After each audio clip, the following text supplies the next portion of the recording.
With the gallery view, do you see that? Oh, there it is now. Okay, there we go. Still can't hear. How about Ed? How are you doing, Ed?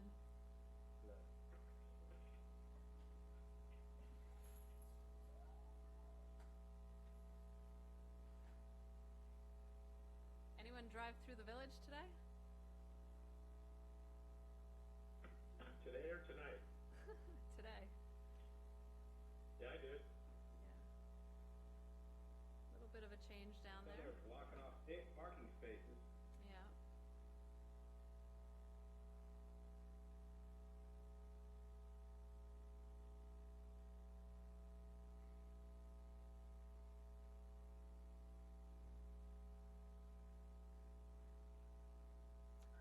Liz, we're going to use the 3-minute timer tonight when people call in. How are you? Not very aesthetically pleasing down there. I'm staying in the village for a couple nights, Oh. so I don't have to drive back and forth to Oh, good. Hollister. And I didn't know how long it would take me to walk from there. Oh. It was those Capitola Suites, beach suites, Nice. and yeah, so I was walking as fast as I could. Oh, thanks.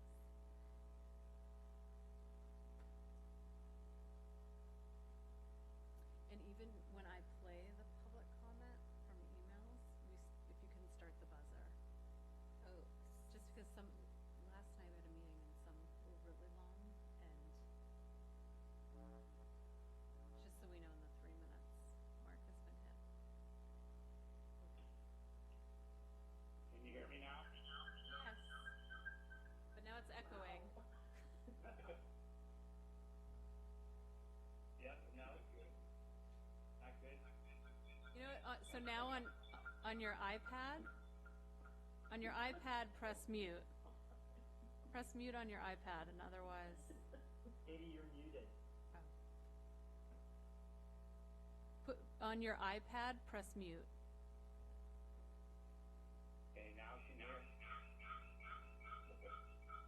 Not so good. It's probably feedback from he's got 2 devices on. Right. So.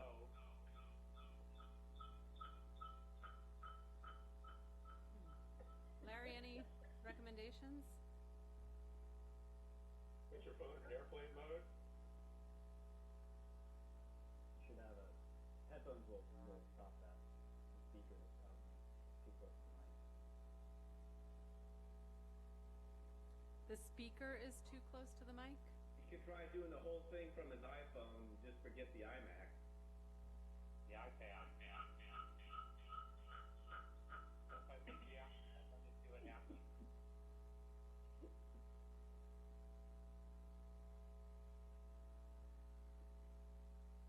Okay, I'm off the iPad. That worked. That sounds, You can't see me. we can't see you, but you, We know what you look like. Okay. Well, that's better than nothing, I guess. yep. I'll move my lips and people will think it's me.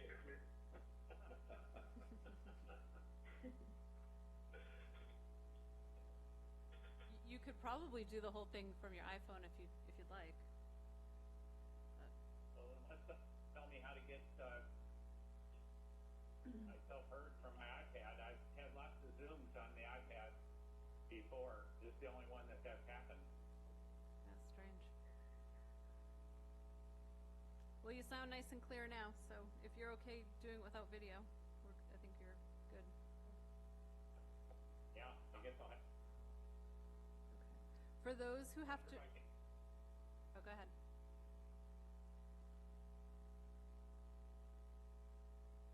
Ed? Yes. Were you saying something else?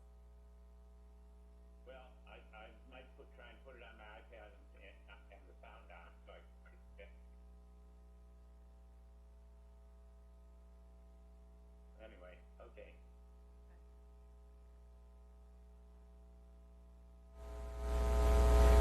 So Katie, Yes. I'm going to have I'll just have the audio, emails read as well from here. Oh, you Like we will? did in practice. Yes. Oh, thank you. Yes. Okay. Yeah. if Sean and Matt can listen for the votes like Yeah. they did last time, that was a huge help. Okay. Yeah, and whenever you make a motion or a second, it'd be great to clarify who made the motion, who made the second, and then Right. just tracking the votes. So, and we'll do roll Yep. calls. So, can you hear Liz? Can you hear me? Yes. Okay, great. Oh, good. So we'll do roll call votes.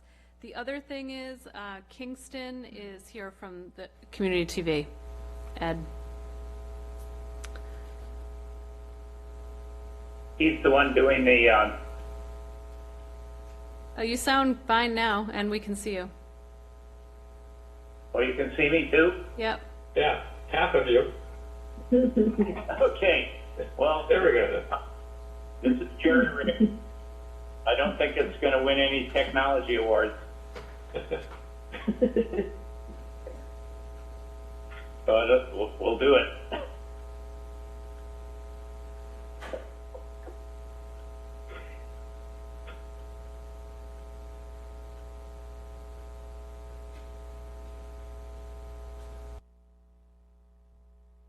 Live?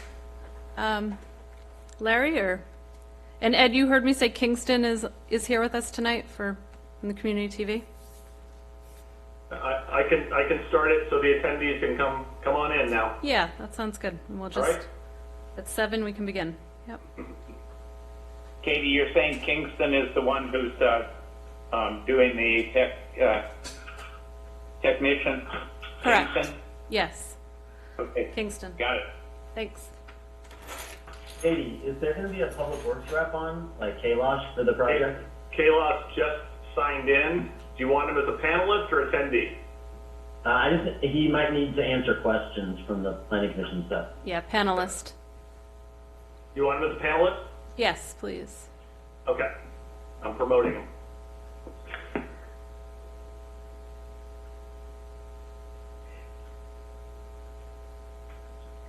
And then Sean, if you pull up your PowerPoint, let's go to Sean's PowerPoint.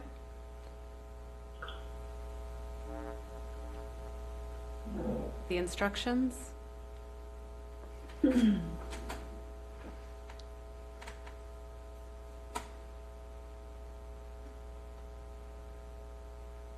It's nice Got a to see you all. margarita, Ed?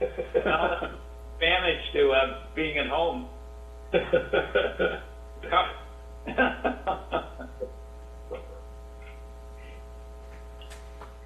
Were you gonna share your screen, Sean?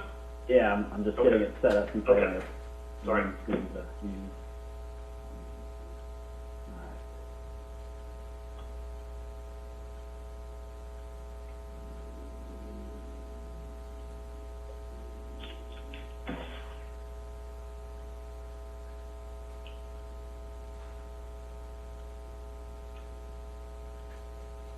Do you see that?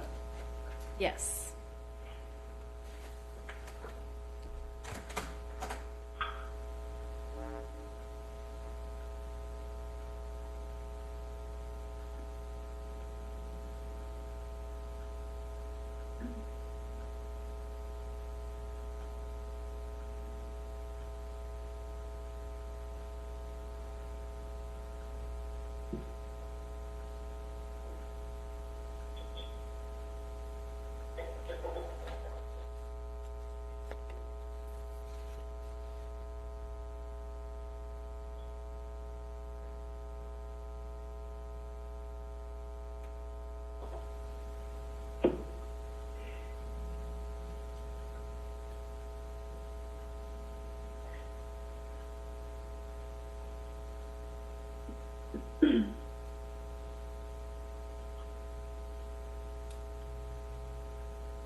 I think we're ready.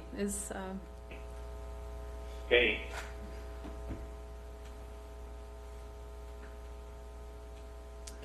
Whenever you're ready, Chair Newman. All the meeting of the Capitola Planning Commission to order. Roll call, please. Commissioners Christensen, Here. Ruth, Here? Welch, Here.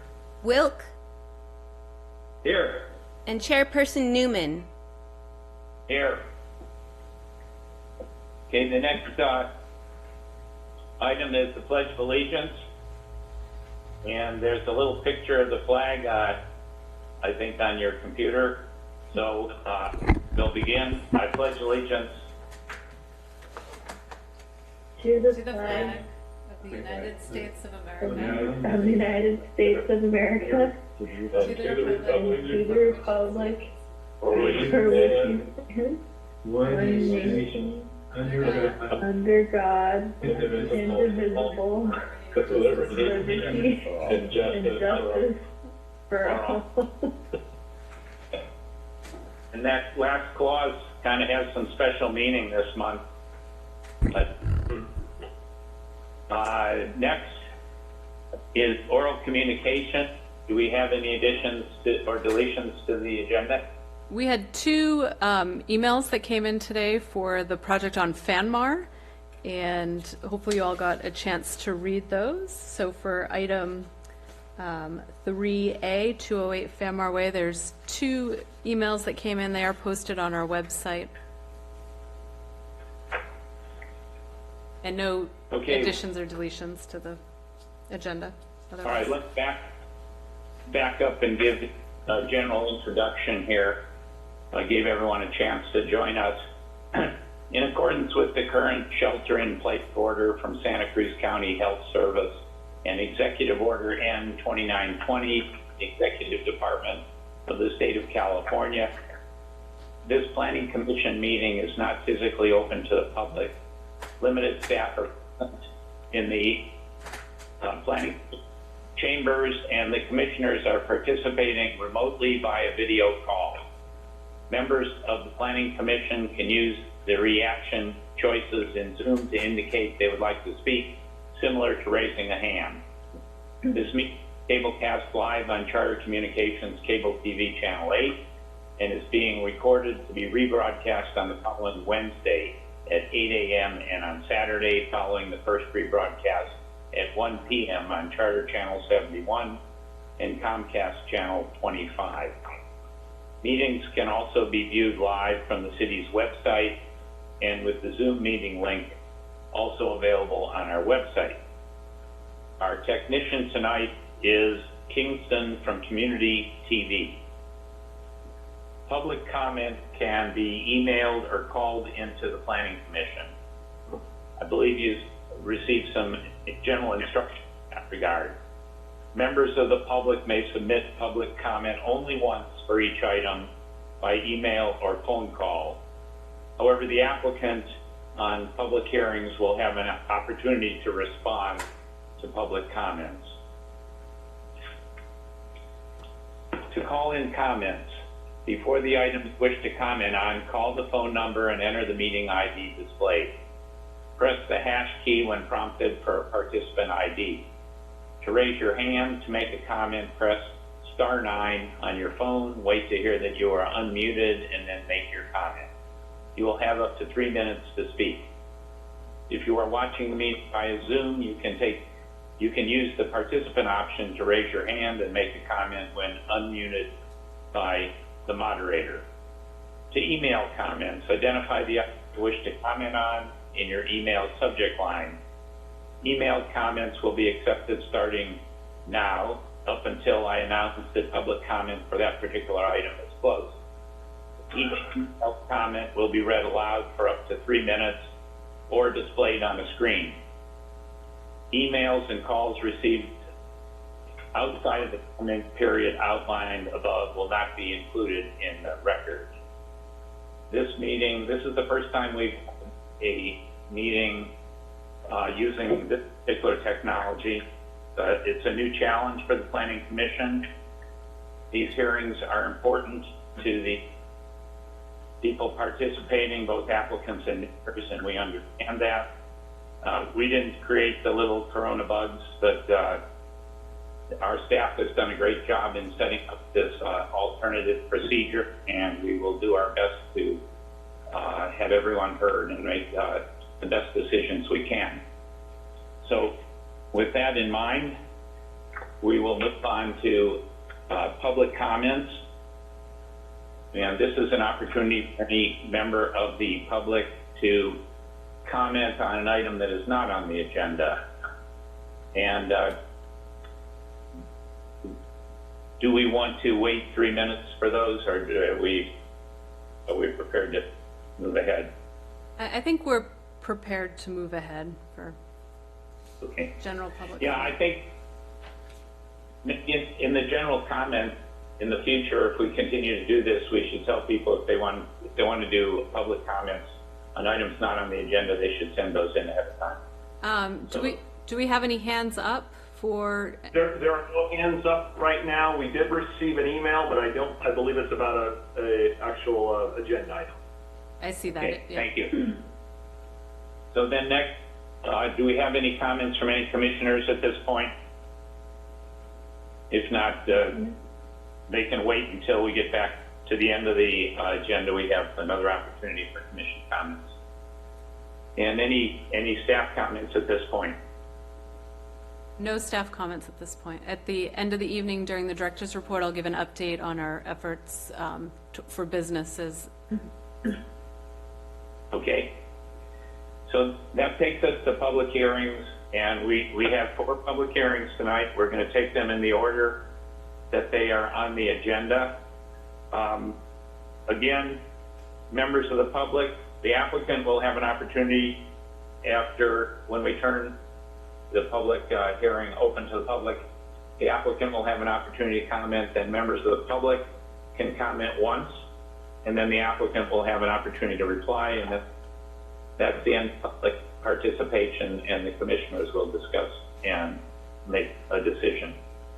So the first item is 208 Fanmar Way, and that is an application for a design permit for a second-story addition variant for the required parking space dimensions and required driveway landscape area for a single-family residence located with the RMLM Residential Low Medium Density Zoning District.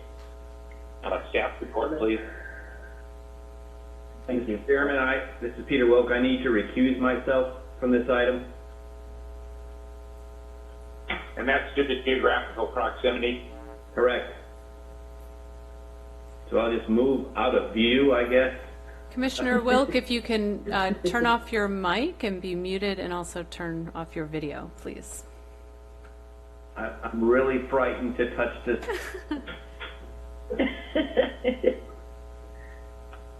We can do, oh, there you go. Very good. Hi, can everybody hear me? Yes. Yes. Good evening, Yes. Planning Commissioners, Chair Newman. The application before you is proposing a second-story addition with a variance request for the required parking space dimensions and driveway landscaping to an existing non-conforming single-family residence. The property is located at 208 Fanmar Way within the multifamily residential low-medium density zoning district.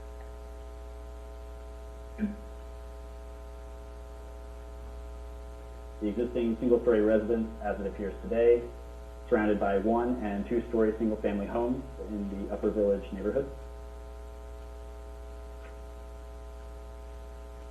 The proposed site plan, the blue area represents the proposed second-story coverage, and the red outline indicates the first-story footprint.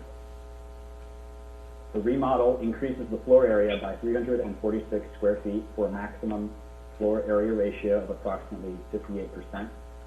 Modifications are 70% of the fair market value of the structure, which is under the 80% non-conforming structural alterations limit. So the modifications are permissible under that limitation.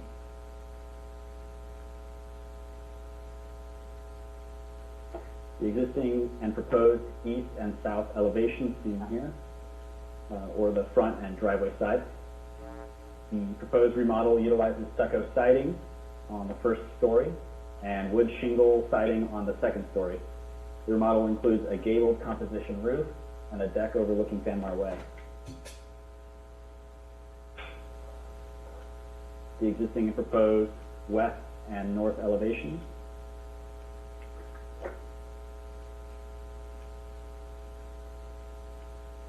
So the project has an existing driveway that currently provides 2 uncovered parking spaces with substandard dimensions.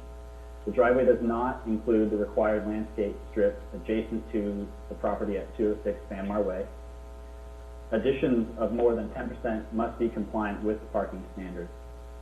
With that, the applicant is requesting a variance to allow an addition of more than 10% without meeting the minimum parking dimensions and the required driveway landscape area.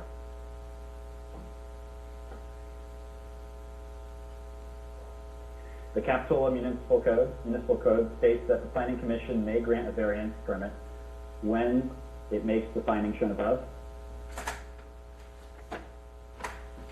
The subject property has a lot size of 1,804 square feet and a street frontage of 25 feet. The lot is small by Capitola standards and even smaller or as equally small on Fanmar Way. On the same street side, the average street frontage is 33 feet wide.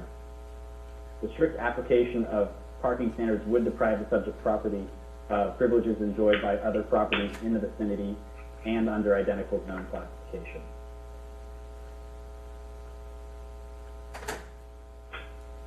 Staff reviewed characteristics and lot dimensions of the adjacent 16 properties. 208 Fanmar Way is the smallest among those observed, with one of the narrowest street widths. Only 6 of the 16 of properties observed appear to meet both the minimum parking space dimensions and the required 2 feet of landscaping. Grant of a variance would not constitute a grant of special privilege because less than half of the neighborhood meets the parking dimensions and landscaping area. With that, staff recommends the Planning Commission approve the project based on the conditions of approval and planning. Thank you. Do any commissioners have any questions of staff? No. No question. See if I see any hands here. Seeing none, we will open the public hearing and see if we get any. Well, first, is the applicant present? And does the applicant wish to address the commission? I have 2 hands raised. I'm not sure if one of them is the applicant. But I have 2 hands raised. Want to go? So, does it tell you who they are? Yes. Guard. The applicant's representative is Richard Amy. I don't see Richard, but. And the owner is Brooke Johnson. I don't see either one of those names raising hands at this point. Okay, so it sounds like the applicant is not present, and we'll just go to the 2 hands that I raised. Okay, and this is the name Guard is the name of the. Go ahead. Mr. Guard or Ms. Guard, are you with us? They are currently muted. Okay. Oh, here they go. Now, can you hear me? Is this Mr. Guard? Richard Amy. Oh, Richard. Yeah. we have Richard. I'm at home. I'm at home using my wife's email login. It's GardenCast. So, that Okay. having been said, I also sent you a text message saying that we agree with the staff report, including the variance for the parking width. I would point out that the owner had a previous designer design a project which would have covered the entire second floor. And as I looked at the plans, I think it would have involved about 4 or 5 variants. I have redesigned so the only variance is for the parking and discussed it with staff, and I think it's justified. We also designed it so that we meet the front yard setback and the rear yard setback.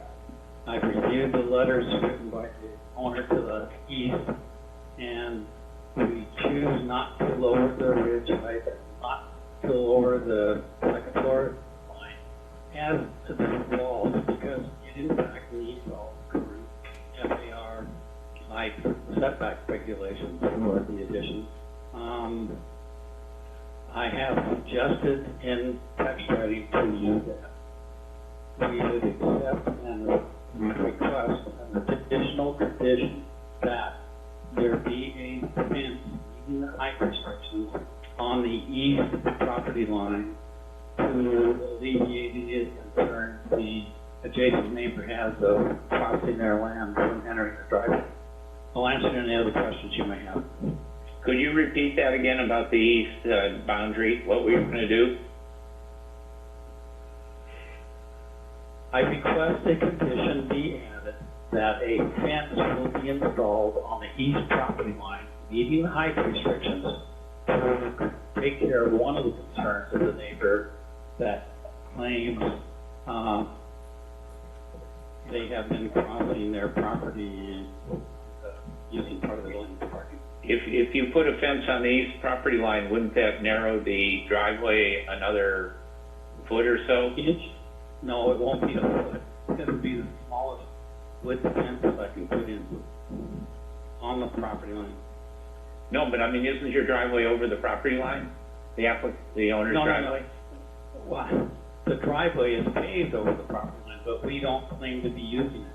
The dimensions shown on the site plan are to the property line, not to the neighbor's driveway. Thank you.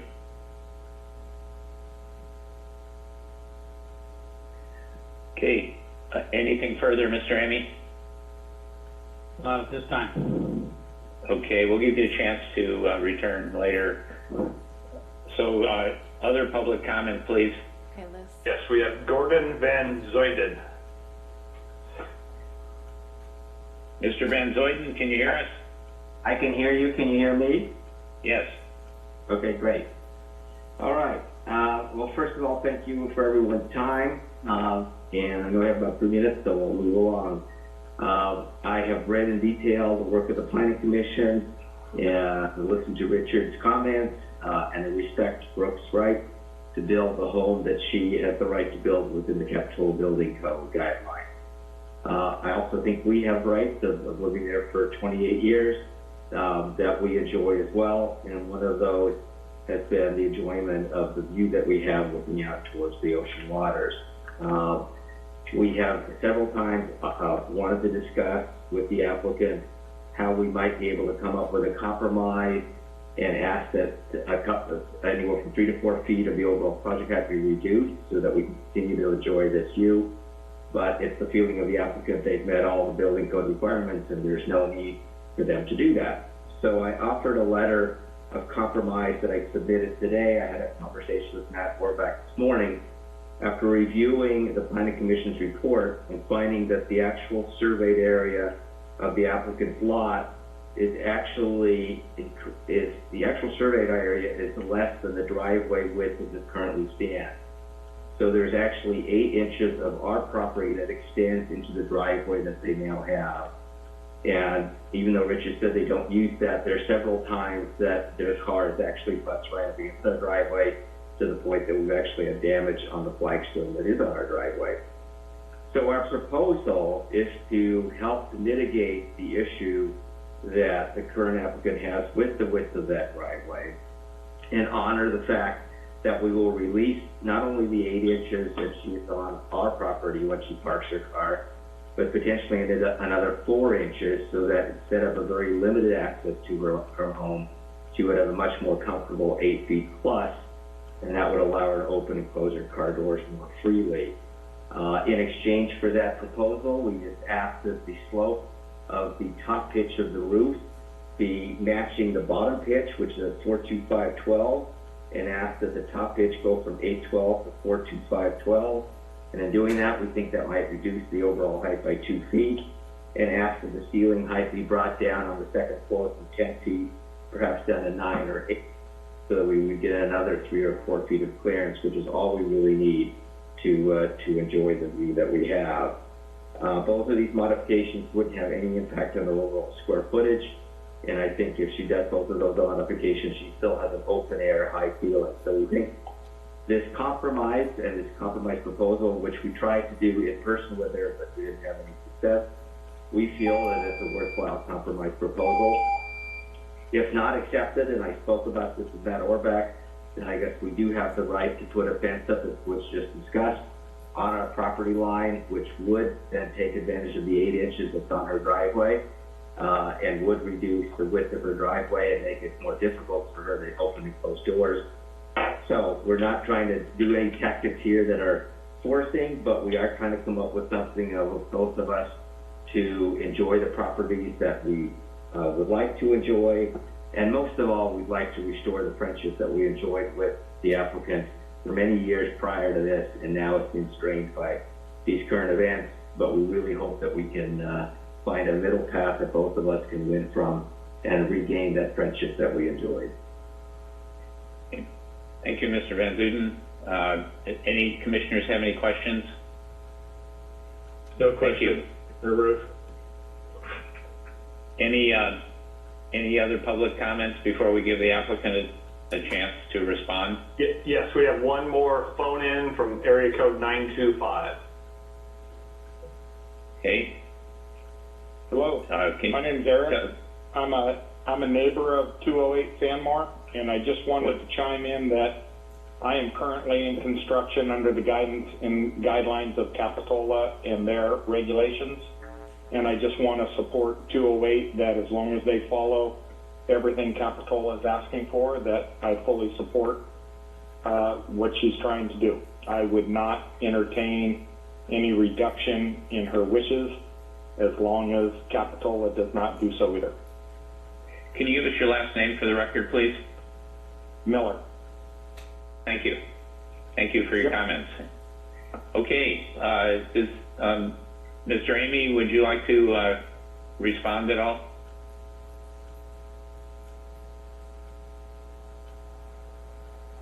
Mr. Amy? How do I unmute? Can you unmute? How do I unmute? We can hear You're you. unmuted now. Okay, thank you.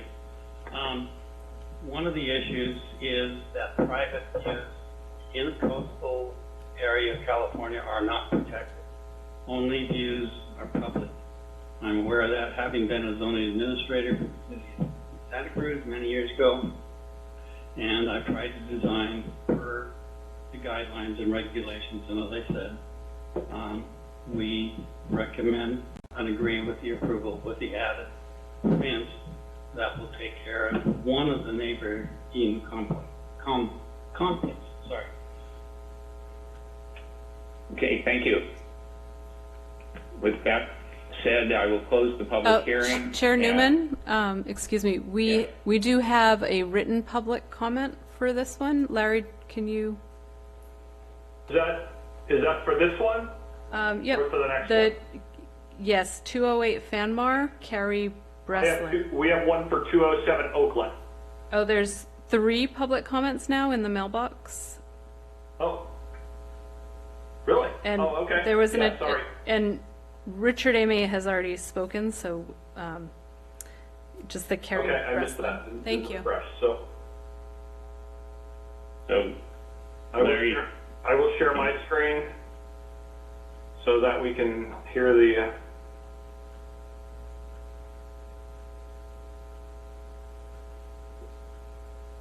we're not seeing that. No, I'm working on it. Sorry. Okay, all right.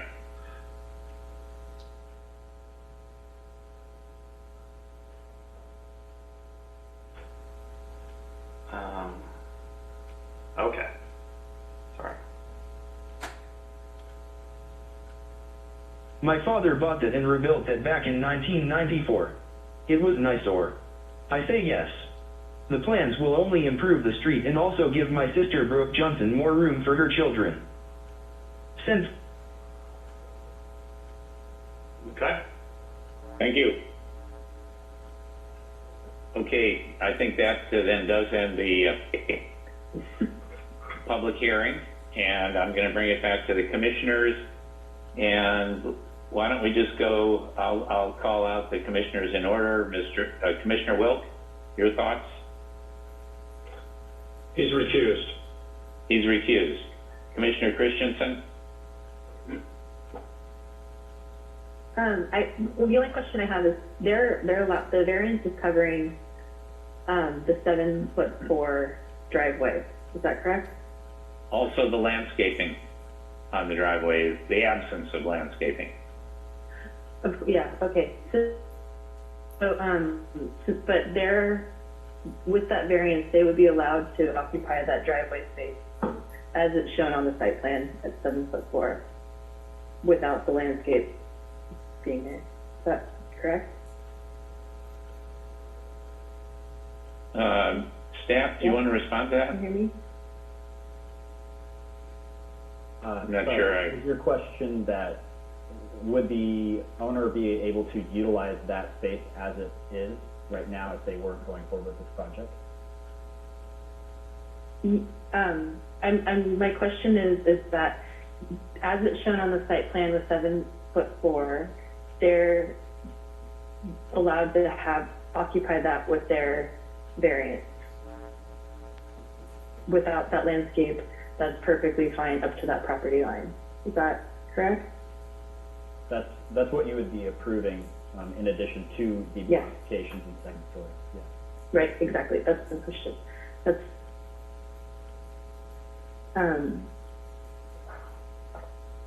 all. Okay. Thank you. Commissioner Welch? No, I'm okay with the project. I think that given the conditions of the community we live in, and Fanmar being especially the tight, restricted area, that I think the variances to me are warranted, and I'm okay with the project. Commissioner Root? Yes, I have a concern with the 3 different roof pitches on the structure. There's the original roof pitch.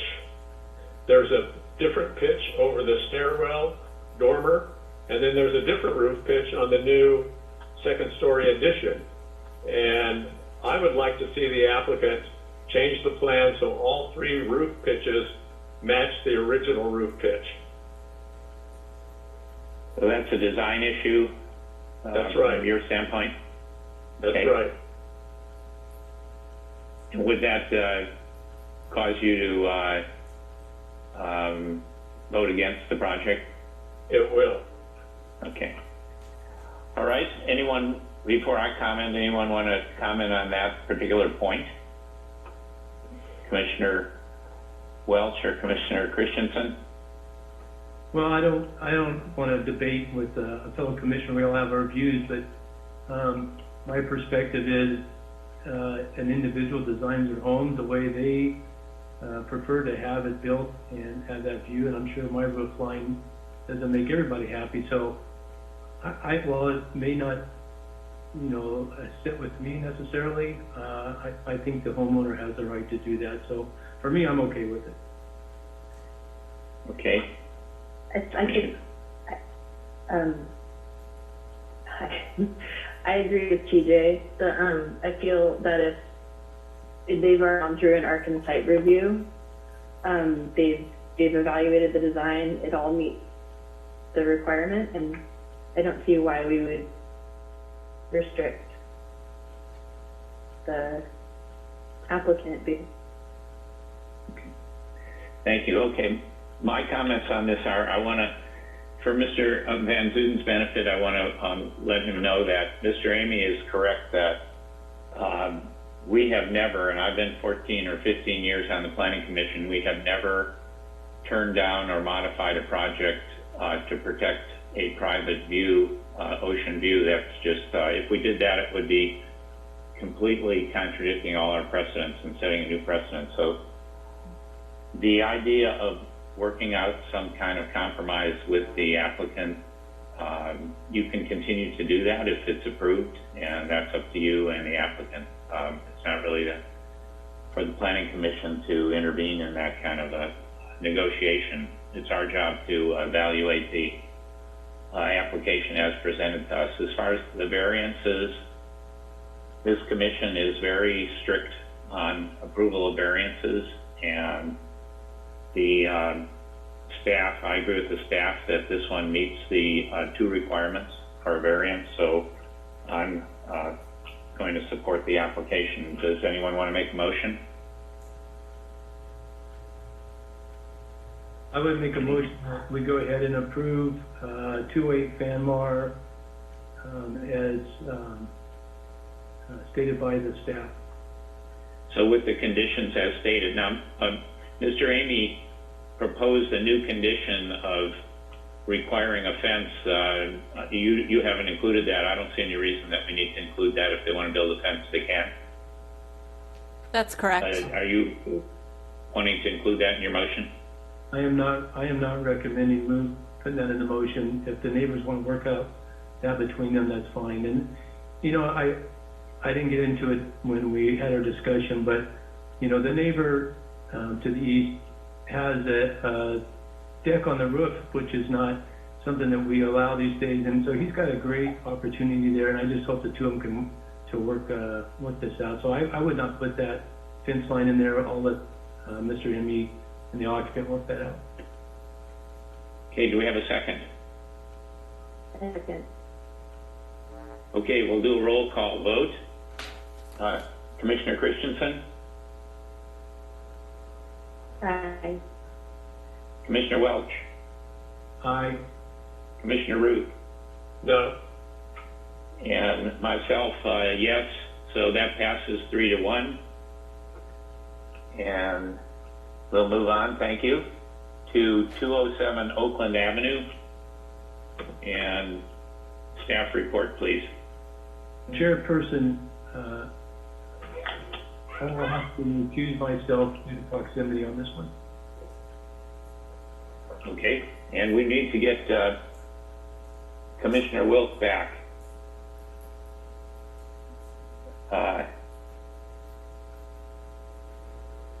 Peter, are you with us?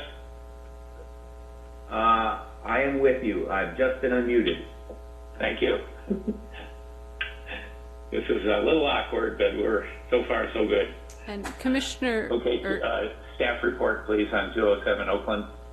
Chair Newman, before we head into this, I'm going... The applicant is proposing to modify the existing property with 4 residential units to a single-family home with 1 secondary dwelling unit. The applicant is also requesting an exception to the fence height limit. The property is located at 207 Oakland Avenue within the R1 zoning district.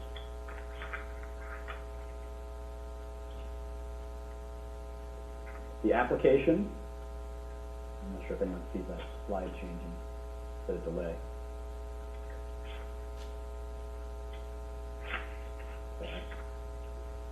Do you all see the next slide? There we go. The application would convert a 2-story duplex into a single-family residence, convert a 514 square foot single-family residence into a secondary dwelling unit, and convert a 601 square foot single-family residence into a detached living space. The proposal includes first and second-story additions to the single-family residence for a net increase of 131 square feet and the total floor area ratio for all structures of 40%. The application includes the construction of 2 new accessory structures, a shed, and a covered gateway.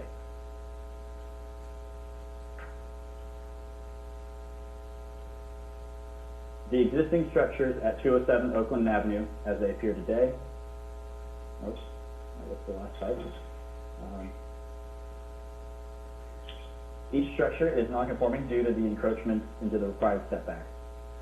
Construction cost breakdowns were provided for each of the 3 residential structures, demonstrating that the modifications will not exceed 80% of fair market value, so modifications are permissible.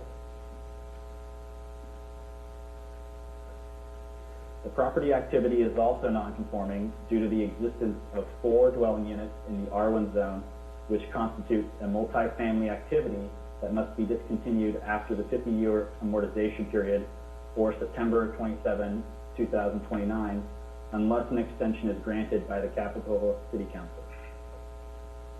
The proposed conversion from 4 dwelling units to 1 single-family dwelling unit and a secondary dwelling unit would bring the lot activity into compliance with current zoning and negate the need for an amortization period.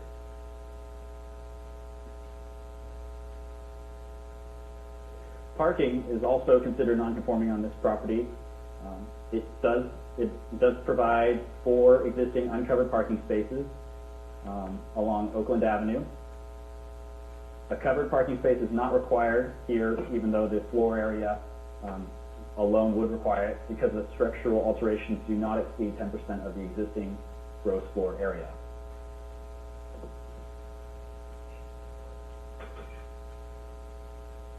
The proposed elevation for the single-family residence. Under the proposal, all 3 structures are matching Spanish style, featuring clay tile roofs, stucco siding, and a mix of rectangular and arched windows. A rear second-story deck will be converted into enclosed space, but the second-story deck facing Oakland Avenue is to remain. These are the elevations for the detached living space, formerly a single-family dwelling unit. And these are the proposed elevations for the secondary dwelling unit, also currently a single-family dwelling unit.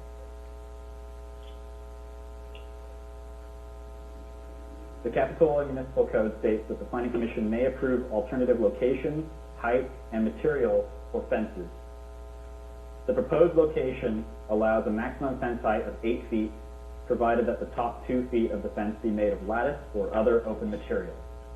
The applicant is requesting a fence height exception to allow a solid 8-foot tall stucco wall facing Oakland Avenue. The yellow line on the aerial photo indicates the approximate location of that fence. The side that is parallel, to Oakland Avenue is the only portion that is actually 8 feet.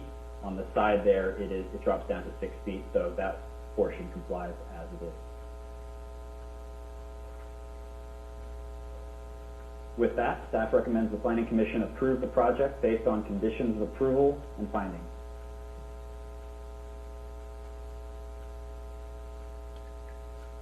Okay, any questions from the planning commissioners? I have a question. I have a question. Commissioner Wilk has a question. Please. So I had a short conversation with staff member Matt on this, and he talked about the color board and the material board that was presented as part of this application.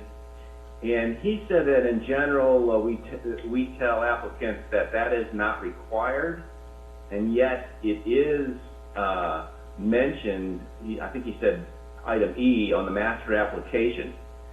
So my question is if we wanted to more formally not require that, is that something we would need to bring up as a separate action item or a separate agenda item at some future time, or can we discuss that here, or just have Katie change it? What's the proper procedure for that? I think You're asking the staff what our general procedure is or should be regarding materials and color boards? Yes, and what's the proper procedure to change it if we wished to? Katie, do you want to respond to that? I will respond to that. We could put that on a future agenda as an item to be discussed. We could talk about what we do require for submittals and including the color board and materials, but I don't think it would be appropriate to get direction on that during a public hearing on a specific application. I have a comment. Please. Yeah. The last item agenda, the commission members said we shouldn't get into design. And now we have a commissioner asking for a color board and material board, and isn't that getting into design? I'm asking just the opposite. I'm saying that we should remove that requirement. Oh, I misunderstood. Okay, any other questions? I do. I have a question. And so wait, can I finish up with that question? Sure. because I didn't think I got a clear answer as to whether or not that is actually going to be on a future agenda item. And if not, I would like to request it, and I would like to know how do I request that formally. I'm happy to place that on the next agenda in July. You have done so. Thank you. You're welcome. That is all. Okay. So I have a question or two, and I think there'll be more later. You'll see where I'm going with this. But do we have any information regarding the tenants in the 4 units currently on the property? How much rent do they pay, and how long have they been there? I'm asking the staff that, if they know. I don't have that information. Okay. All right, I will come back to this later. I just wanted to see, maybe the applicant can enlighten us on it if they care to. So, if there are no other questions of staff, I'm going to open the public hearing and ask if the applicant or applicant's representative wishes to say anything. I have one hand raised from a Valerie. I don't know if that's the owner or the representative. Applicant representative. It is, okay. Okay. And who is it who's, This is Valerie Hart. Can you hear me? yes. Okay. I'm here representing Derek Van Alstyne. I've been working on this project, and I am happy to answer any questions that you may have. Okay, do you know how long each of the existing tenants have been in place? That I don't know. I know that there currently only 1 unit is being occupied, or I'm not even sure if they're still being occupied. The owner would know that. We can get you that information. So they're all vacant, is what you're saying? I'm not sure. I can get that information from you. I'm not sure if the owner is. I'm pretty sure he's following this council meeting, so maybe he will call in, or I'm not sure if he can hear what's happening or how he could address it, but he would have that information. I don't have it. There is a hand raised, Okay. and the last name is Nielsen, and I believe that is the applicant. Yeah. Okay. All right. Any questions of Ms. Hart? If not, we'll take the next, the applicant, Mr. Nielsen. Hello. Can you hear me? Yes. Yes. Hi. Yes, this is Jason Nielsen, the applicant. There's only one tenant that's left in the complex, and they have found another place that they're going to be moving to. So I have 3 of the 4 units are empty. And how did that happen? One didn't pay rent since January. We purchased it last year. He just stopped paying rent in January.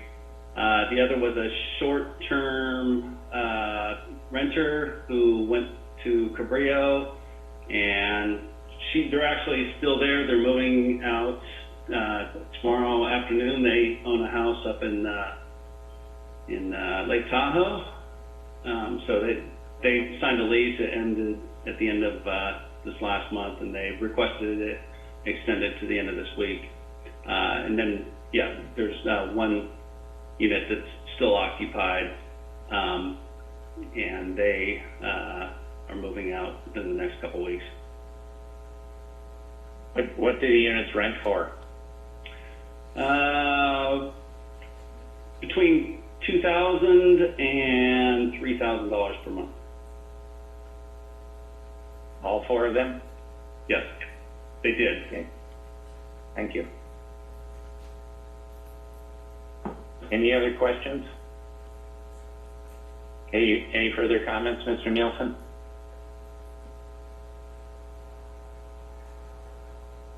I think he's muted. Hearing none? Yeah. Oh, there we go. Do we have any other? No.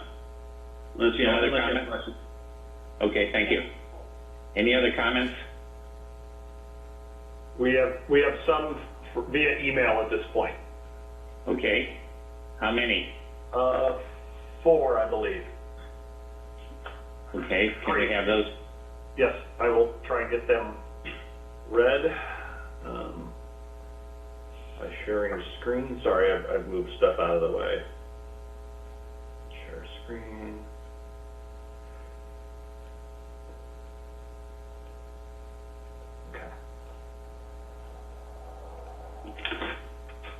I do not approve of fence height.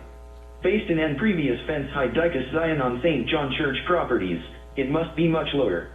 Please do not make an exception for this fence height. It looks like a fortress. Ann Greenanger.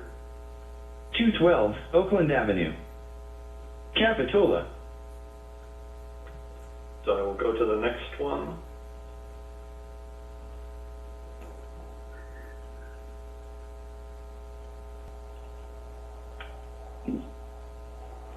I am writing regarding the permit request for 207 Oakland Avenue. I am concerned about the aesthetic design of the house. It is a large Mediterranean-style house in a lovely diverse beach community. I feel the 8-foot wall surrounding the property does not complement the feel of the Depot Hill Beach community. Although we do not have a homeowners association, which I feel is a benefit to the eclectic nature of our community, I do feel that a design should fit the community at large. I hope that you will take this into consideration as you review the plans. Thank you. Andrea Dorman. 310 Escalona Drive.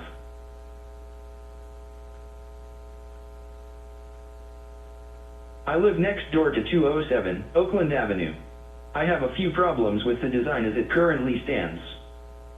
1. The style of the house looks to be Mediterranean, which does not fit in our neighborhood. We have beach-style houses with wood and stucco siding for the most part. I see that this design has stucco, but overall it looks Mediterranean, and that does not fit. 2. The wall in front is way too high, like a prison wall, plus the higher door entry section. I remember the church on the corner of Oakland and Escalona had major fence height restrictions, so I do not see how this very tall wall makes any sense. 3. I am also concerned about if the wall is going to come down my side of the property between the 2-story building and the one at the back of the property. Again, this would feel like a prison wall to me. Currently there is an adequate wood fence that provides privacy. 4. The extended balcony at the back of the 2-story unit is going to look directly into our spot. I have planted several trees to create privacy from the existing balcony, but the proposed extension goes out too far and will intrude on our privacy without the ability to plant more trees to protect this. And we have no more public comments via dial-in either. Okay, so does the applicant wish to respond at all to any of the comments we've received? And that can be either Mr. Nielsen or Ms. Hart. Yes, can you hear me? Yes. Okay. So I think the difference, I don't have a lot of familiarity with the church, but I know it's I think it's on the corner. And the difference between the fence location that we're talking about on this property and the fence location that I'm assuming the church was dealing with had to do with it being outside of the setback. The fence that we're proposing is within the setback, the building setback. So it's not on the property line. It's further back. There will be planting all around it. It's not just going to be this wall. So that's my first comment regarding the height of the wall. The second thing I want to note is the last email mentioned the balcony at the rear and that it was going to, it's always impinged on their privacy, and now it's going to impinge on it more, but we're actually taking that balcony away and enclosing it, so it's not going to be overlooking the neighbor. There's not going to be, they won't be able to see into the neighbor's yard. There's no window there. So that's what I'd like to say about that. I'm not certain about the fence comment about the neighbor. I don't know where he's talking about. I don't know what he's talking about, the wood fence that exists there. I'm not sure. So That's all. Okay, thank you. Uh-huh. We will then close the public hearing and bring it back to the commission and see if what our comments are, our thoughts. We'll start with Commissioner Wilk. Thank you, Chairman. I also had a concern about the 8-foot fence, knowing that we need good rationale in order to approve something over 6 feet or 6 feet with a 2-foot lattice. And I was pleased to find out that the property line is down to 6 feet, so that as the applicant said, that there really isn't a property line fence or what you would consider a normal fence condition that we are worried about here. I mean, the 8-foot portion is 25 feet set back, so to me that's basically part of the house. So to me that's the location, the fact that it's front facing and set back so far, to me is enough rationale to grant that waiver.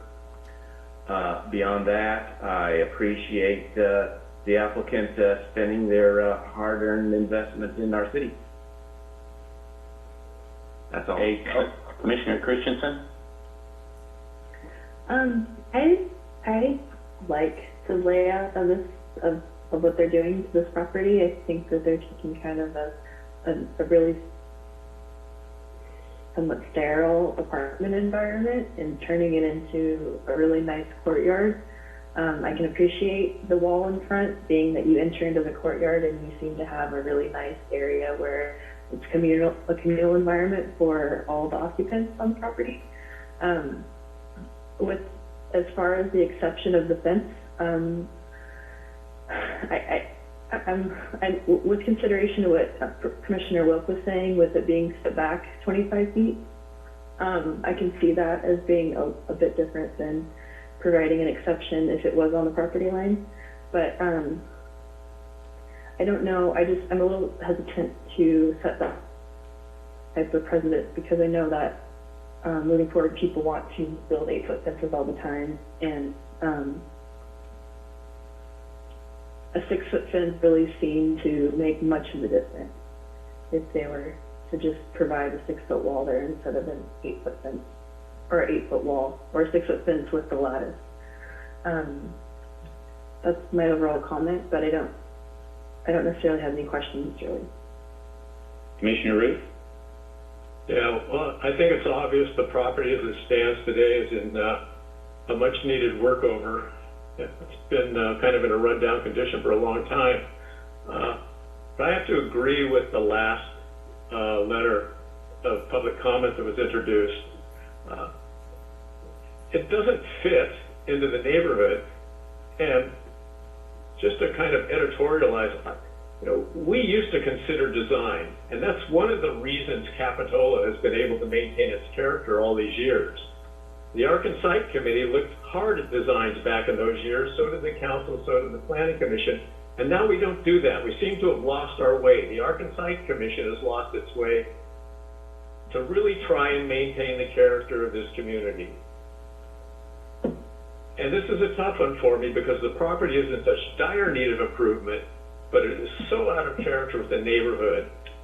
And I really think we need to start focusing on design again, because that is the very thing that maintains the character of this community. And without that lever over design, we will lose the character of this community over a long period of time.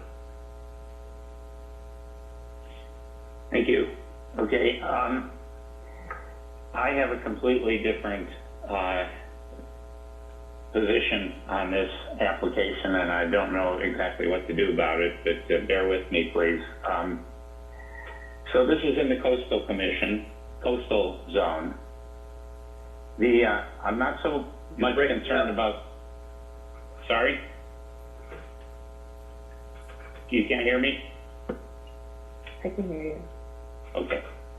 So this is in the coastal zone, and the wall is not the most important thing to me, except it's symbolic of the concern I have of this fortress that's being created here out of 4 housing units.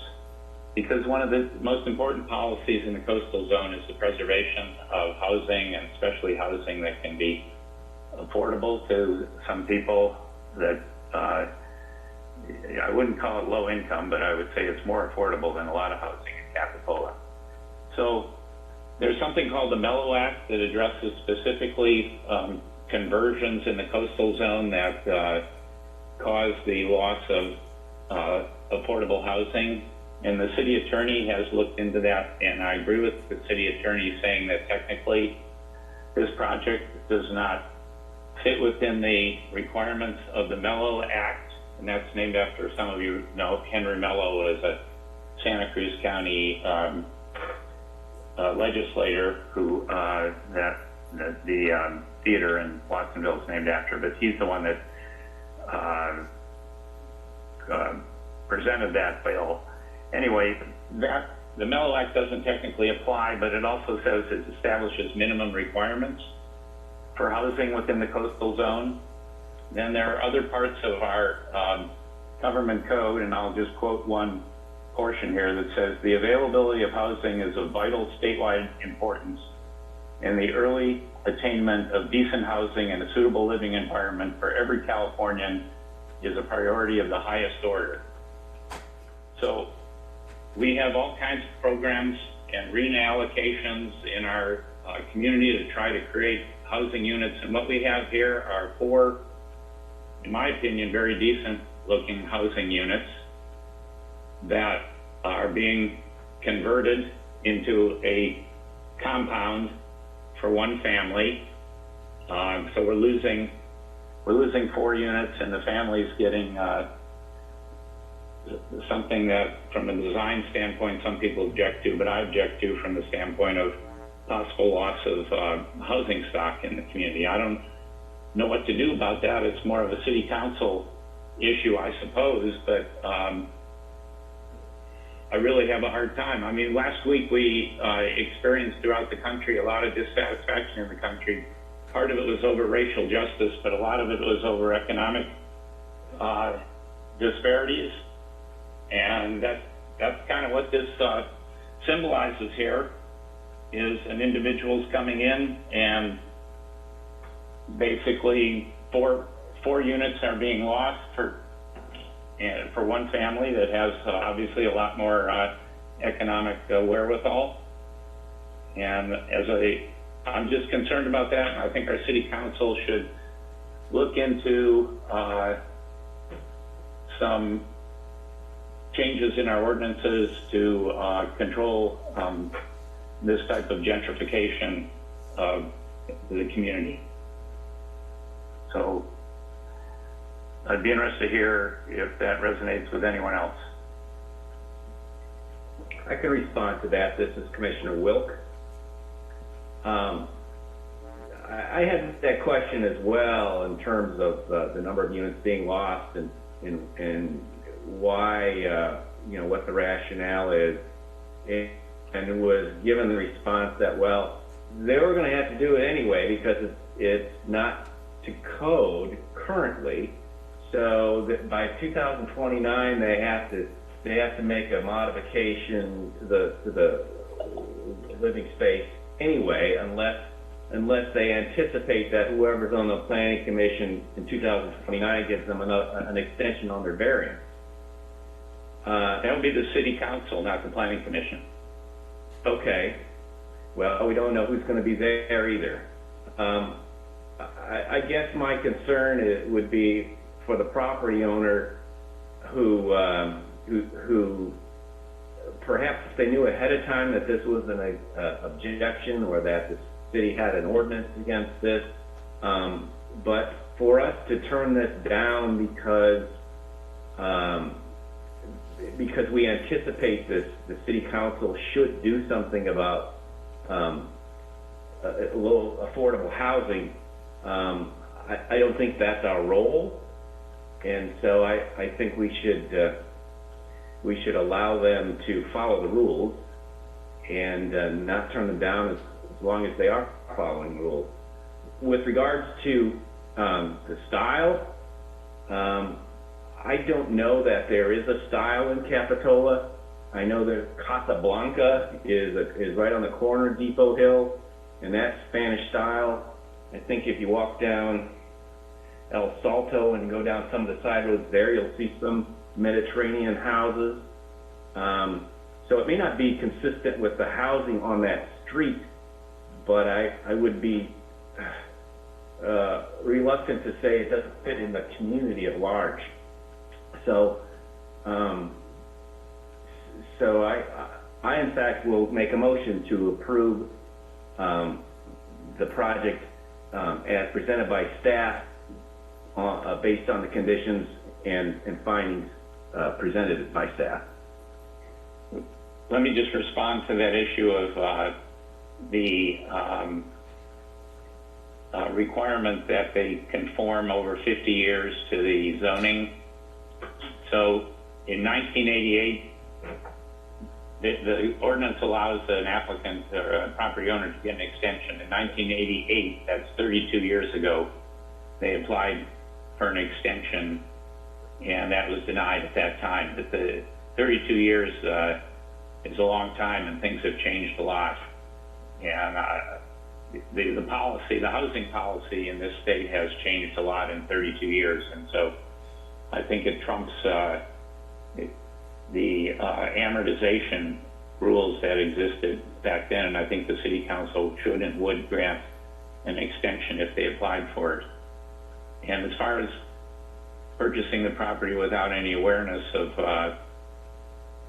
the possibility that housing, the loss of housing stock is a concern, I think that it's been pretty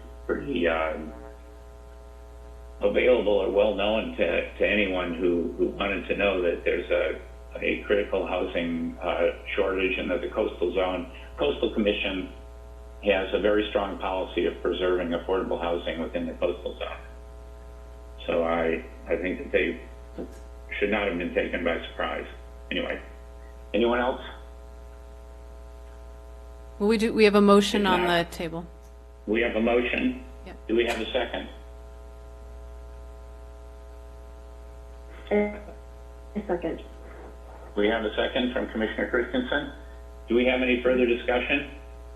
And the motion includes the wall as designed, I gather, as proposed. Yes.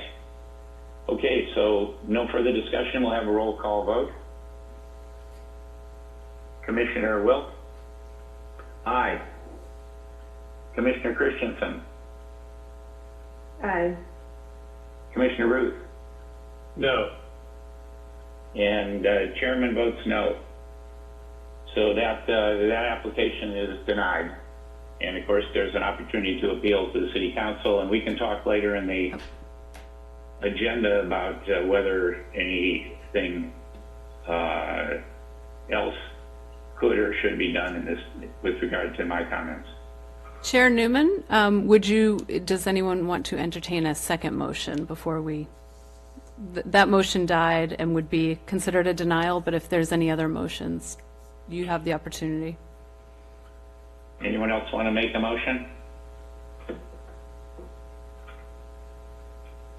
Hearing none?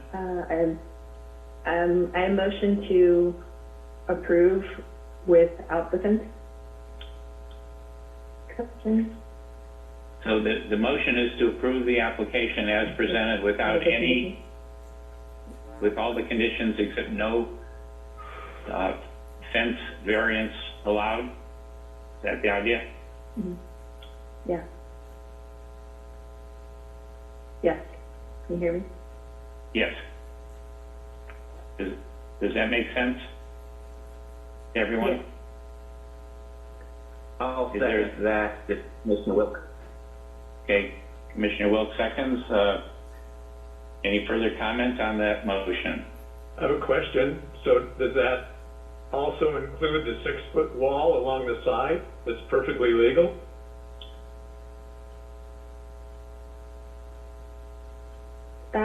Yes, that includes the 6-foot fence along the side. So let me understand. Unless is that a made point of contention? Go ahead, Point of clarification, Commissioner. this is Peter Wilk. My understanding of your motion was just to not approve the variance, therefore making the fence or wall come down to 6 feet and therefore be within regulations. Is that correct? Yes, that was my intention. Yes. Does that second still stand? And that second still stands then. Okay, Commissioner Ruth, did you have any further questions about the motion? No. Okay, roll call. Commissioner Wilk? Aye. Commissioner Christensen? Aye. Commissioner Ruth? No.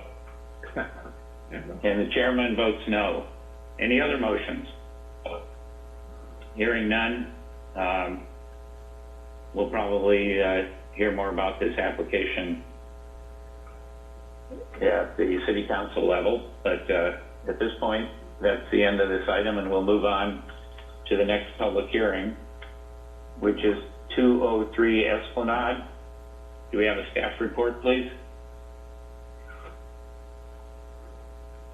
I do. Sean, can you take yours off? Thank you. Yeah.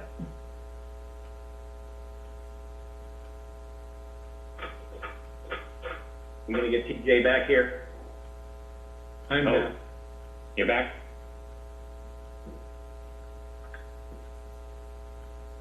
Okay, now for the staff report. Okay. Thank you, Chair Newman. Tonight, the applicant at 203 Esplanade is requesting a conditional use permit and design permit for a takeout window at Zelda's Restaurant in the Central Village zoning district. Zelda's Restaurant is located on the Esplanade adjacent to Tacos Moreno and Mai Tai Beach. Zelda's is unique in that the parcel wraps around the parcel of Tacos Moreno with a restaurant on the west side and a large outdoor dining deck located on the east side, directly adjacent to the Capitola Beach, as shown here. The applicant is requesting approval of a conditional use permit for a takeout window along the front facade of the building, adjacent to the front door, shown here in yellow. The proposal includes replacing the existing 3'8" by 3'8" picture window with a single-hung, double-pane Tuscany window of the exact same proportions. The window is located in front of the existing interior coffee bar. The owner plans to serve coffee beverages, some grab-and-go items, as well as some items off of their main menu. A takeout window use in the Central Village requires a conditional use permit. The proposed takeout window complies with the considerations in the Capitola Municipal Code, and circulation mitigation measures and a trash impact fee have been included in the conditions of approval. The structure at 203 Esplanade is also historic, and any modification to a historic structure requires a conditional use permit as well. Staff has reviewed the proposed project and determined that the proposed takeout window complies with the Secretary of the Interior standards. I would point out as well, and related to a commissioner comment on the phone earlier, that they were informed that there will be these temporary use permits being issued for takeout windows in the village, and they still wish to proceed with this application because they would like to have this window there permanently. So with that, the staff recommends that the Planning Commission review and approve application number 20-0160, subject to the conditions and findings. Anyone have any questions of the staff? Just a comment. This is Commissioner Root. When we approved, was it 403 Capitola Avenue next to the firehouse?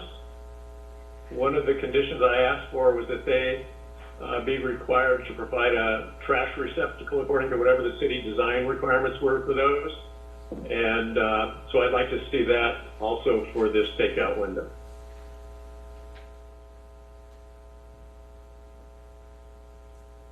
Okay, noted. I have a question. This is Commissioner. The question is one of timing. So my understanding is that the parking spaces are all along the Esplanade, including in front of this proposed takeout window, are temporarily blocked off from automobiles.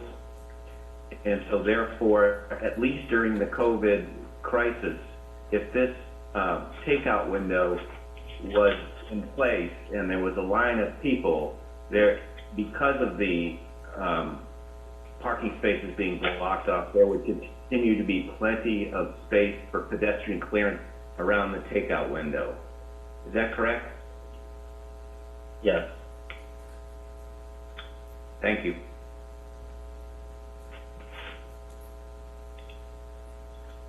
Can I, Any other questions? Go ahead. I'd like to just add just some clarification that under condition of approval number 2, for the future trash impact fee, due to the COVID-19 current pandemic, the condition was placed on this application that the annual trash impact fee would take place 1 year after the shelter in place has been lifted, just to provide some economic relief to one of our long-standing businesses in the village. So if the additional condition were to be added regarding the trash receptacle, I would suggest you combine that with condition number 2 and allow 1 year prior to requiring that installment. Okay, Commissioner Ruth, I would agree with that. Okay. One more point of clarification. This is Commissioner Wilk again. I'm recalling when Tacos Morenos used to be a different business, and there was a request for a takeout window there, which was eventually approved. But there was a lot of comments and concerns that a takeout window would be blocking pedestrian traffic. And I was wondering how we got around that concern. Do you have any memory of that, Katie? I do recall with that application there was a lot of concern about the trash receptacles. In terms of queuing, I don't recall that being an issue next door with Tacos Morenos. And with this application, they have said the queuing will be along the window frontage and could wrap where there's an entryway to the beach as well, if it backed up that far. Okay, I may be misremembering. Thank you. You're welcome. Okay, any other questions? If not, we will open the public hearing. And does the applicant have a representative? The I applicant. believe the applicant has her hand raised and will allow to talk. Jill? Okay, thank you. Hello? Yes. Yeah, I just wanted to address, we do have a very large trash receptacle already on the deck. It's like housed in like a little house type thing. There's 2 really large garbages in there currently. Can you give us your name for the record, please? Jill Ely. Thank you. Okay, anything else you'd like to address? Not necessarily. I just wanted to mention that I had already applied before City Council's temporary one, and rather than get a temporary one and later decide it is something I want to keep, I just decided to keep going at this time. That said, I have no idea, what's going to come of it. It was just something that, due to the COVID, that we thought would be helpful during this time with, less tables. Okay, well, you might as well keep going. Exactly. Only this far. Okay. Jill, do can we have you? any other public comments, Mr.? Jill, could you clarify if that's the dumpsters that are enclosed, or do you have an accessible trash can for the public? Well, we probably have between the restaurant, between the restaurant and the deck, I think we keep anywhere from 4 to 6 garbage cans from ours and recycling receptacles, in addition to the dumpsters. Okay, thank you.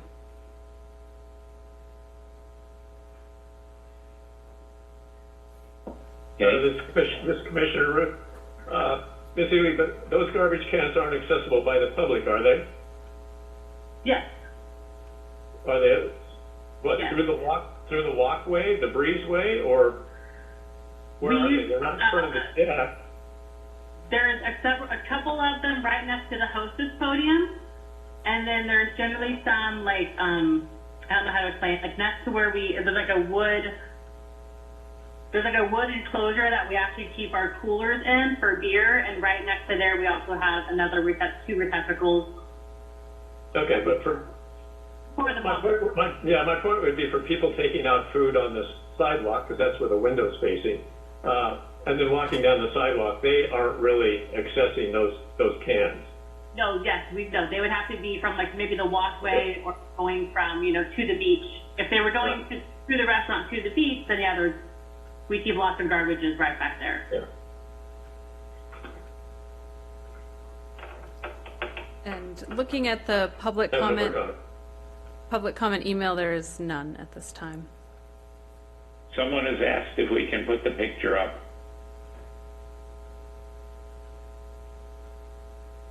Picture of, sorry, does it have a comment or a picture of the site?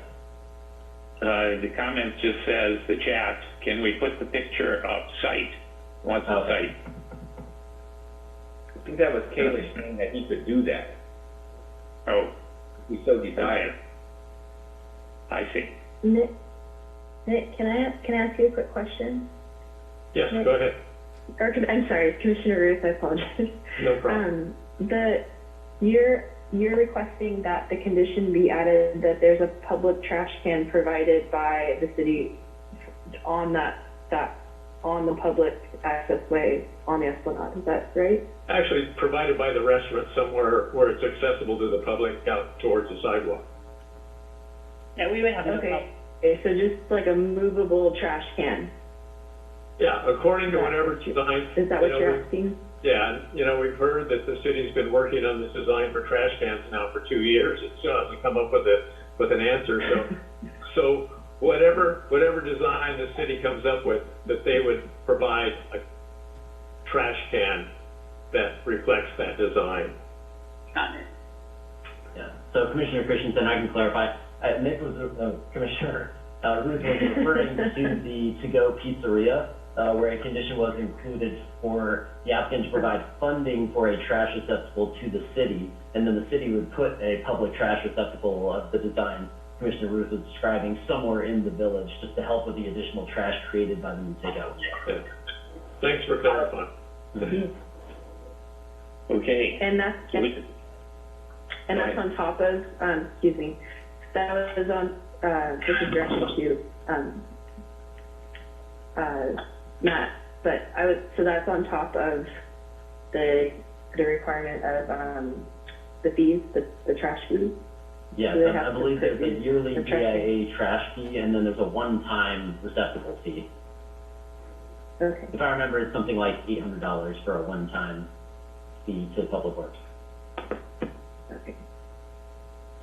Okay, do we have any other, excuse me? No, go ahead. Okay, any other public comments? It looks like the applicant has her hand up and maybe can provide some feedback on. Okay. Was that from? Ms. Ely? It was up from before, but I don't have anything else to say, and I have no problem with any of the requirements for garbage receptacles or any fees due. Okay, thank you. We'll close the public hearing and see if the commissioners have any comments. We'll start with Commissioner Welch. I have no comments. I'm in favor of the project. Commissioner Ruth? No comments. Commissioner Christensen? No comments. I support, with you. Commissioner Wilk? No comment. Do we have a motion? Move approval. Do we have a second? Second. I second. Commissioner, was that a motion to approve with your trash receptacle addition as part of condition number 2? Correct. Okay. Clarification is, so my understanding was that there was going to be no trash requirements during the COVID-19, based on Katie mentioning that we wanted to give the restaurateurs a break. So are you suggesting that recommendation not to be implemented, but rather we have that trash fee implemented immediately or after the COVID? This Commissioner, are you addressing me, Commissioner Wilt? I am. I'm trying to understand the motion. No, I would leave that up to staff. If they want to defer the collection of the fee, I don't have a problem with that. Thank you. Okay, there was some confusion on the second here. I'm not sure for the purposes of our secretary. I think it was Commissioner Welch got in first with the second. I would second, and I would also second the updated motion with Mick's request on the trash condition number 2. Okay, so the motion, to repeat it before we vote, is to approve the application with the conditions as stated by the staff, plus the trash condition as stated by Commissioner Ruth. Roll call vote. Commissioner Wilk? Aye. Commissioner Christensen? Aye. Commissioner Welch? Aye. Commissioner Ruth? Aye. And chair votes aye, and so that passes unanimously. And thank you. We'll move on to our last public hearing, which is 1400 Wharf Road. And this is for, if I can find it here, a design permit, conditional use permit, and initial study mitigated negative declaration for the rehabilitation and repair of the historic Capitola Wharf located within the Public Facilities Zoning District. Staff report, please. Thank you, Chair Newman. The City of Capitola is proposing a 7,400 square foot widening of the existing Capitola Wharf, a new 400 square foot restroom facility to replace the existing restroom facility on the wharf, a new restroom facility at the base of the wharf, and a new security gate and modifications to the wharf entrance gates and trestle circulation. Capitola Wharf was constructed in 1857 and has been modified, repaired, and rebuilt multiple times. Uses for the wharf varied during its early existence, but since the 1920s it has been utilized for sport fishing and recreation mainly. In 1999, the Capitola City Council adopted the Historic Structures List, which identified the Capitola Wharf as a historic structure. The wharf begins at the terminus of Wharf Road and spans approximately 866 feet in length. The wharf is publicly accessed by foot travel, but is also accessed by motor vehicles, primarily for handicap access and boat launching. The wharf contains several small structures, including 2 commercial structures, a restroom facility, a boat lift, and an entrance gate.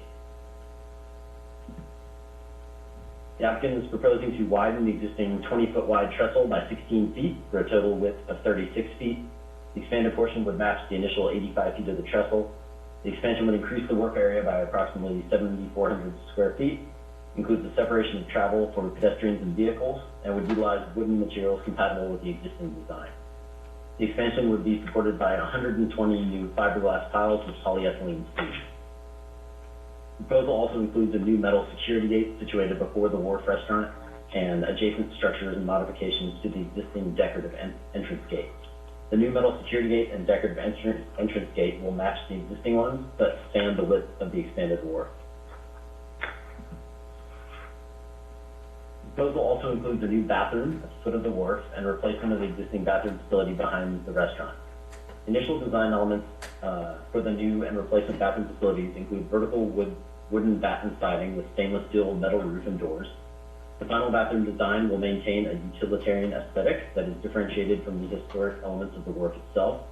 The final design, scale, and materials for the prefabricated restrooms, altered entrance gates, and security gates, as well as the texture and finish of the proposed exterior of the new piles and repaired piles, are subject to review and approval by the Community Development Director. This is included in condition of approval number 2. A conditional use permit is required for alterations to historic resources.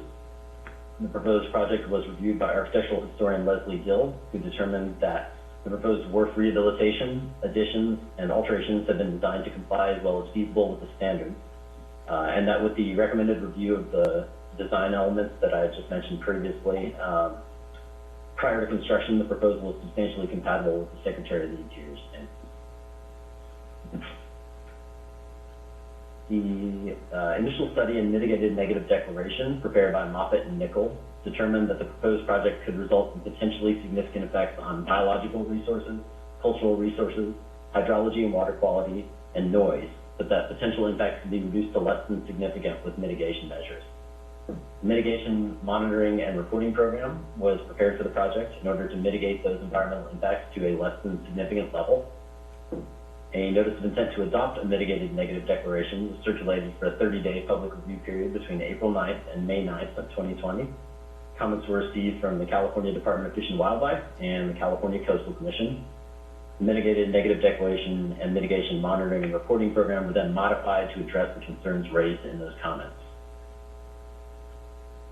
I would point out with this as well, if anyone noticed, that this does not include a coastal development permit because the WARF falls in the jurisdiction of the Coastal Commission. So you will just be approving the conditional use permit, design permit, and initial study and mitigated negative declaration, not the coastal development permit. Any questions of staff, please? This is Commissioner Wilk. I have several questions. So my first question is basically one of process in the history. So this WARF has obviously been a huge deal, and I know I went to the city council and they were going to raise it 6 feet and expand it and change the buildings, and then then maybe that was going to be a phase 2 thing. And when I discussed this with staff, Matt mentioned that this part doesn't even go back to the city council. So I'm just confused at what we're approving here. Is this the final step, or is it there's nothing going to go back to city council? This is it. We're just approving this thing, or are we going to go through this whole thing again when you say the Coastal Commission permit is required or is requested? Does staff want to address that? I am not familiar with the previous attempts to do the higher WARF and the full redesign. The applicant, which is actually a staff member as well, I believe is on the line. So Kailash Mazinder from the Public Works Department might be able to give a little bit more background on the history of how this developed and how they arrived at this particular design. But yes, in terms of the conditional use permit and the design permit and the initial study and negative declaration for the scope of the project as described for you tonight, this is the final step. They will also need to get that coastal development permit from the Coastal Commission, but that is outside of our jurisdiction. Steve Jesper, Public Works Director, has his hand raised as well, if you'd like to hear from him. Okay, well, let's get, go ahead. You want to answer that question, or we're going to have general comments, Steve, shortly? I think he can give you an update on what steps are required for the contract and going to city council. Yeah, I can. Can you guys hear me? This is Kailash. Yes. So, Peter, to address your process question about council approval, so you guys would be approving the mitigated negative declaration at this stage and allow us to submit our notice of determination tomorrow to the county assessor's office. But then what happens next, before we would go to construction on this, we would have to go back to council to present the project that we're putting out to bid. So there would be one more point at which council would see this. And as far as addressing your question about the different designs that were brought to council over the course of a number of meetings over the last couple of years, at one stage we did present a number of different options for council to review. At that point, we kind of narrowed down the different options and the different kind of intentions of those options with the idea, one of which you did allude to, with phasing, having a higher WARF at a later time. Looking at the cost of that ended up putting us into a design or a construction cost well over $15 million, which is well outside of what our budget was. And so With that knowledge, then we designed the project as it is now. That allows for future raising of the wharf at a later time, but right now this project includes just the existing, renovating the wharf at the existing height. Thank you. Thank you. Peter, you had some more questions? I do. I know that there's going to be pile driving, and the pile driving noise is a concern. I was wondering if there was any negotiation with staff and the applicant about constricting the time of that pile driving, other than the standard, noise, windows. I can speak to that a little bit. One, that the topic of noise was a concern in the document. We did receive some comments on that. To address that, we've included a mitigation measure to have, it's a kind of a buffer situation where they're able to, the strikes are muffled slightly by adding, what are they called? It's the type of board that they put into place, so when the hammer strikes the pile itself, it doesn't make as much noise. And alternatively, there's also the ability to use a vibratory hammer instead of a striking hammer, so there will be the option of using both. In practice, after going through the most recent emergency repair of the two piles that were broken on New Year's this year, we found that the fiberglass piles, which we're intending to utilize, went in fairly smoothly and didn't require as many strikes as we had initially intended or thought they might take. And so we're hopeful that the remaining piles that we're planning to install would go the same way. As far as addressing the timing of the noise, we currently have it in there just to our standard construction window times. And I don't know if we've really thought about changing that. I don't think we've really, I guess, thought about what that might be. Would you have recommendations on what you're proposing there?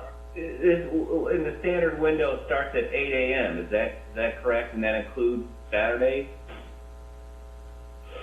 So that's true. Actually, our public works construction window is Monday through Friday, 8 to 5. I think planning has a larger window that allows for construction activities to take place. So our intentions were to have this follow our standard public works construction window of 8 to 5, and with the ability to provide flexibility for earlier or later times if we either A, have the ability to work during low tide conditions, which is one of the requests of some of the permitting agencies, or if there's any reason why we would have to go into the weekend if there was just a outlier reason that we needed to continue work. But otherwise, the goal would be to complete the work during our normal 8 to 5 construction window.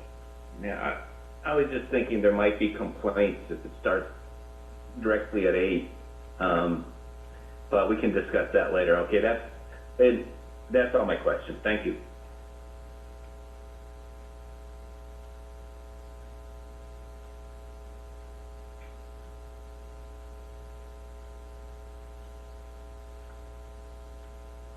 Hello? Hello. It looks like Commissioner Welch has his hand up.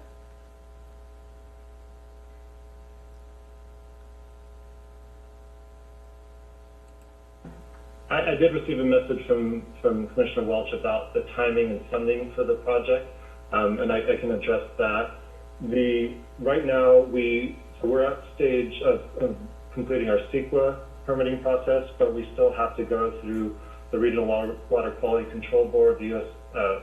Fish and Wildlife Service, Army Corps of Engineers, and the National Marine Sanctuary, and the Coastal Development Permit. So upon completion of our CEQA process, if that would be completed today, we would then we submitted our Fish and Wildlife Service or Army Corps of Engineers permit application today as well, with the expected timeline of being about 1 year to have actual permits in hand to complete the work. So that would put us at being able to initiate construction in the fall, winter of 2021. And as far as funding goes, right now the reason why we advanced the CEQA process is the state budget included $1.9 million towards Capitola to help us with this wharf. And in order for them to contract with us, we needed to complete our CEQA process. So that's why we advanced the CEQA permitting process in front of any of the other permits.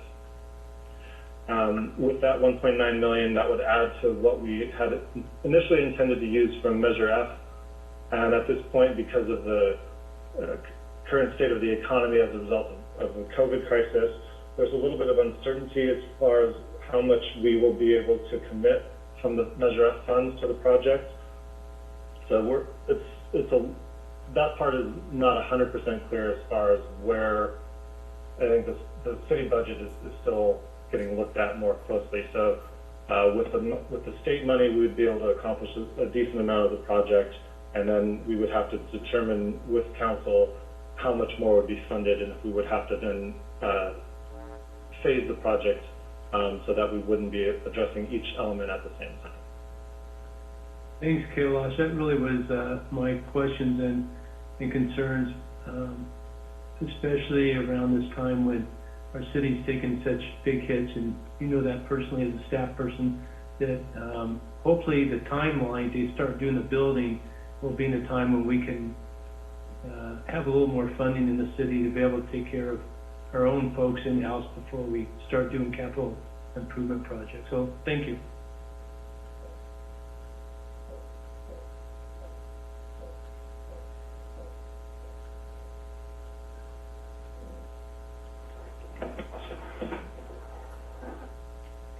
Is Chair Newman still on the line?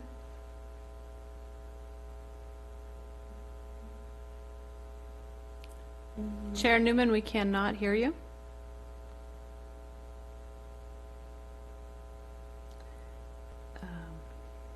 I would suggest that Vice Chair Ruth move to public comment. Okay, this is Commissioner Ruth. Do we have any public comments? I don't see any hands raised at this time. Let me see if we have any emails. We have not received any emails on this item.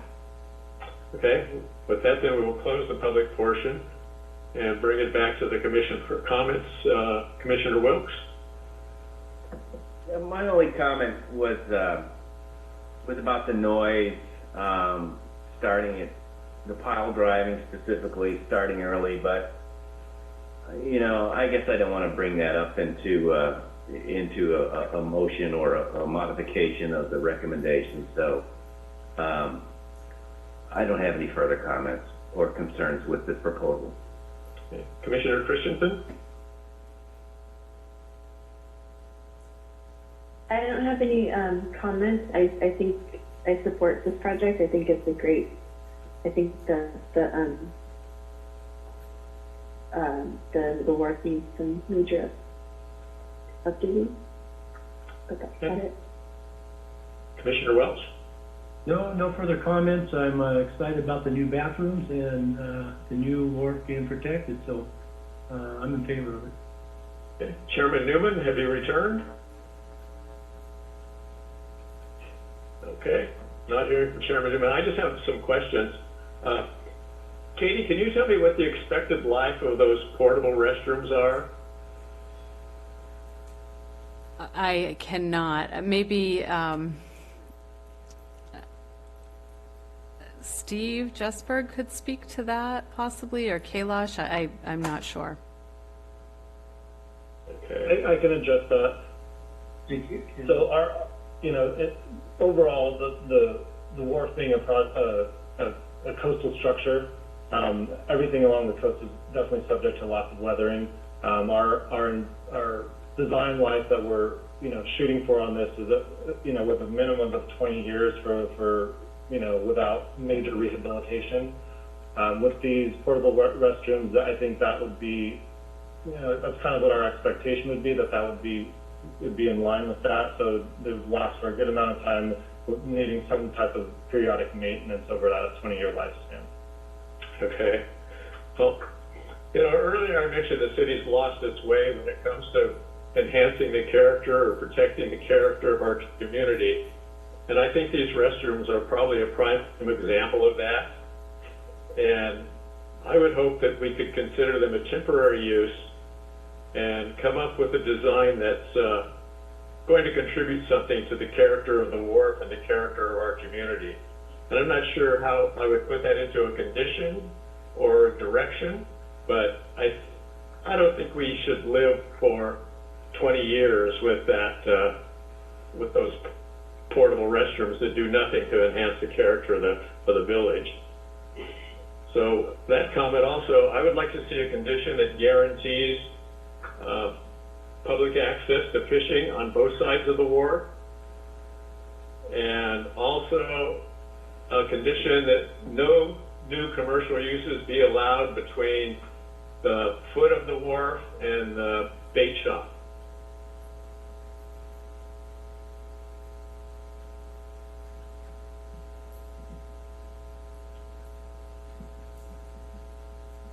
Ruth, this is Kailash again. So I think we're along on the same line of thinking there. Our intention was not to eliminate fishing on the, I guess that would be the north side of the wharf. That, you know, the use as it is today, we would like that to continue as it is. We weren't intending to change the overall use of the wharf. The reason for that widening is primarily to provide structural enhancement, and then we saw that also as an opportunity to then provide a little bit of separation between vehicle and pedestrian traffic. We aren't increasing the vehicular capacity at the end of the wharf, so we don't anticipate increased vehicle trips compared to what we're seeing today. It's just a matter to provide a little bit more, you know, better user experience, so that when there are delivery trucks going out to those businesses, that, you know, pedestrians can just easily be off to the side. And then I wanted to bring up one point about the noise. We do have a condition to have a soft start for the pile driving impacts, and that's part of one of our mitigation measures as it is. So we would slowly be ramping up to pile driving in the morning, so it wouldn't immediately start at full strength. Good. Okay. Chairman Newman, you're back? Can you hear me? Yeah. Oh, well, it's amazing. I'm totally bewildered by this. Okay. Yeah, do we have any other public comment? Yeah, we've gone through the public comment and closed the public portion. Okay. Well, do we have a motion? Can I get a clarification first? Because Commissioner Ruth mentioned a lot of motions, but he was having trouble with specifically the issue on the bathrooms. I'd like to give him some support on that, since this is a design that the city is responsible for. I'm not all that thrilled with those bathrooms either, especially if they're going to last 20 years, but I also am not sure how to structure a motion that would require those to be redesigned. I'd like to chime in here. I believe we have a condition in there now because we weren't able to have final design plans for the bathroom facilities. What we've used there is representative of the type of bathroom facility we would want to have, where that would be single-use bathrooms that would have, you know, individually closing doors rather than a larger communal bathroom. So that is one of the conditions that we had in there, that when Matt was speaking to this, that is subject to the community development director's approval at the end, and that was because at the stage we're at now in design, we didn't have that fully fleshed out. So that's number two. No pun intended. Go ahead. And so the intention there is to maintain the character of the building, and you know, that was feedback that we received during our public hearings and all throughout the process. So I agree with Commissioner Ruth's comment there, and that is something that we would want to include. I'm not sure that I understand what you mean when you said maintain the character of the buildings. Does that mean you'll maintain the buildings as proposed? That was not the direction of my comment. My comment was to replace those at some point in the near future with a structure that is more closely aligned and represents the character of Capitola, not just a square box. Well, this is a design permit, so I think if we approve this, we approve that current design. I don't know how we approve it with having them come back with a new design. Well, technically, that's actually included as condition too, because the community development director would still need to approve the final design, scale, and materials for the restrooms. So it isn't actually an approval of final design at this point. That you're approving the project with the community development director having the final say on that design. Well, is that what commissioners want to do? Can we change that condition so the final design is brought back to the planning commission? I believe so. Okay, I'd like to see that incorporated into that condition, and I'd like to put a life on those portable bathrooms. I don't want to see them for 20 years. I would say within 3 years that the city return with a design for permanent restrooms out there.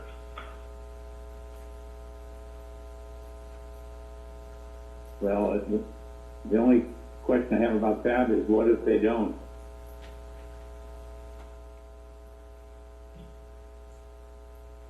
Well, I'm guessing if we make it as a condition and a direction, they have to unless they ignore it. Okay, do you want to make a motion with those changes? Okay, let me try one here. Okay, I would move approval of the design is it a concept? Of the conditional use permit and the design permit, with an added condition that the portable restrooms be established out there no longer than 3 years, and a design that reflects it's so hard to do, the character of the village for a permanent restroom be completed within 3 years. Hopefully staff can reword that so it makes sense. And I'd also like to add a condition that no new commercial structures or enterprises are allowed between the foot of the wharf and the first commercial building that currently exists. Can you clarify the part about the design of the bathrooms? Do you want it to come back to the planning commission, or? Yes. Okay. Does everyone understand that motion? Yes. Do we have a second? Second. Commissioner Wilk.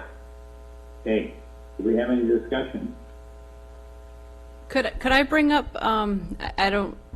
I just want to, and maybe Steve Jesberg can also chime in, but in terms of budget this year, we've just gone through a major cut to spending within the city.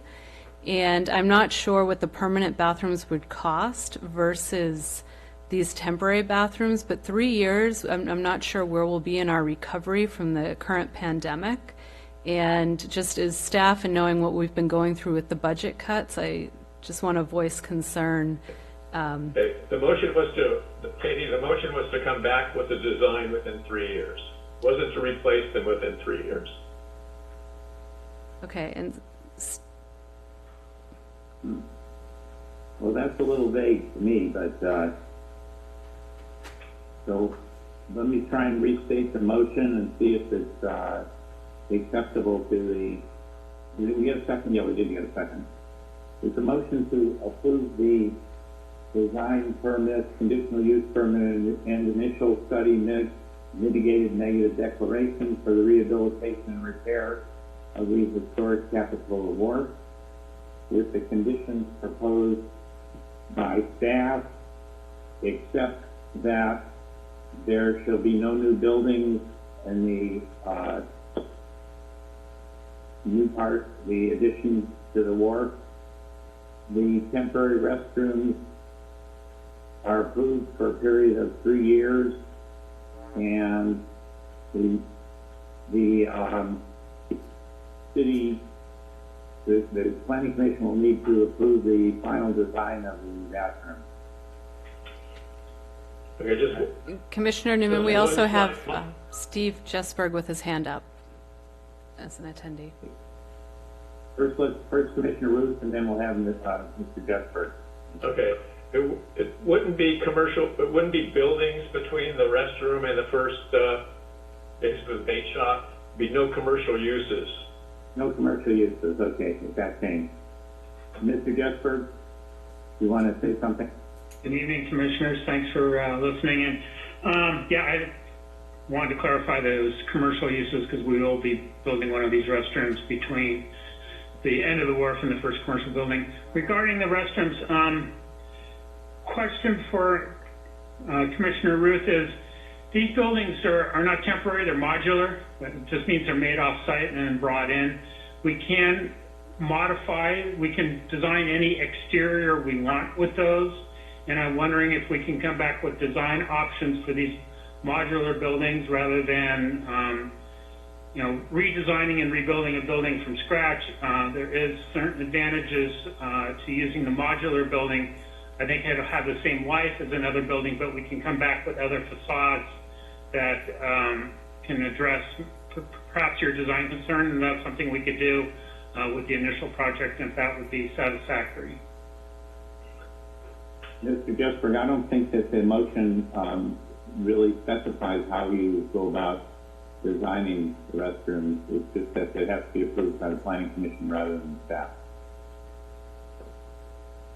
Okay, thank you. Yeah, that's correct. And I think the reality is that 3 years down the road, for one reason or another, economic distress or otherwise, there has to be a delay. I'm sure that the Planning Commission and the City Council at that time would extend the temporary use if necessary. So, with that said, I'm confused. This is Commissioner Wilk. Steve managed to confuse me. So, I thought what he said is that he would like approval of the modular design as staff proposed, but that staff would then go ahead and present at some point different facades that that I guess staff would approve, or maybe he would bring back before us, as opposed to redoing it in 3 years. And I'm not sure what the motion is requiring. Which of those? This is Commissioner Ruth. My interpretation is there are various designs that are available through the company that offers the prefab restrooms, and that Steve is going to produce some various designs for the Planning Commission to peruse and possibly approve one. And so by approving this motion, we are assuming that there will be another approval for restroom design? that's the way I understand it. I The think way I intend it. what I'm hearing is you would move forward tonight with the design permit, conditional use permit, and the initial study, but the condition number 2 would change, that the final bathroom design would have to come back to the Planning Commission before being Got it. built. Thank you. Right. Thanks for making it simple, Katie. Yeah, thank you. That's why we have staff. Commissioner Wilk. So I seconded it, so I agree with all of that stuff. Are you asking me for a vote? Yeah, we're at the roll call now. Aye. Commissioner Christensen. Aye. Commissioner Welch. Aye. Commissioner Ruth. Aye. And Chairman also, it's unanimous. Aye. Thank you. We look forward to seeing more construction in the near future. And that'll take us to the director's report.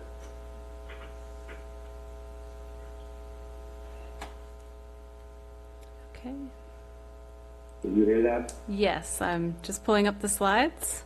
Oh, okay, you're pondering.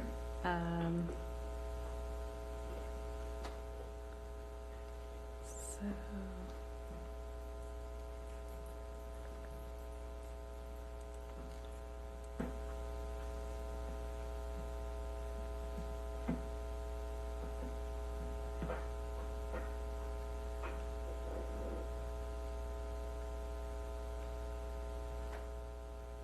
okay, are you seeing a single slide on the screen? And the next slide also. You are. Okay, that's what I wanted to make sure was not happening. How's Okay, that? we can ignore it. Oh, There, now we have one. okay.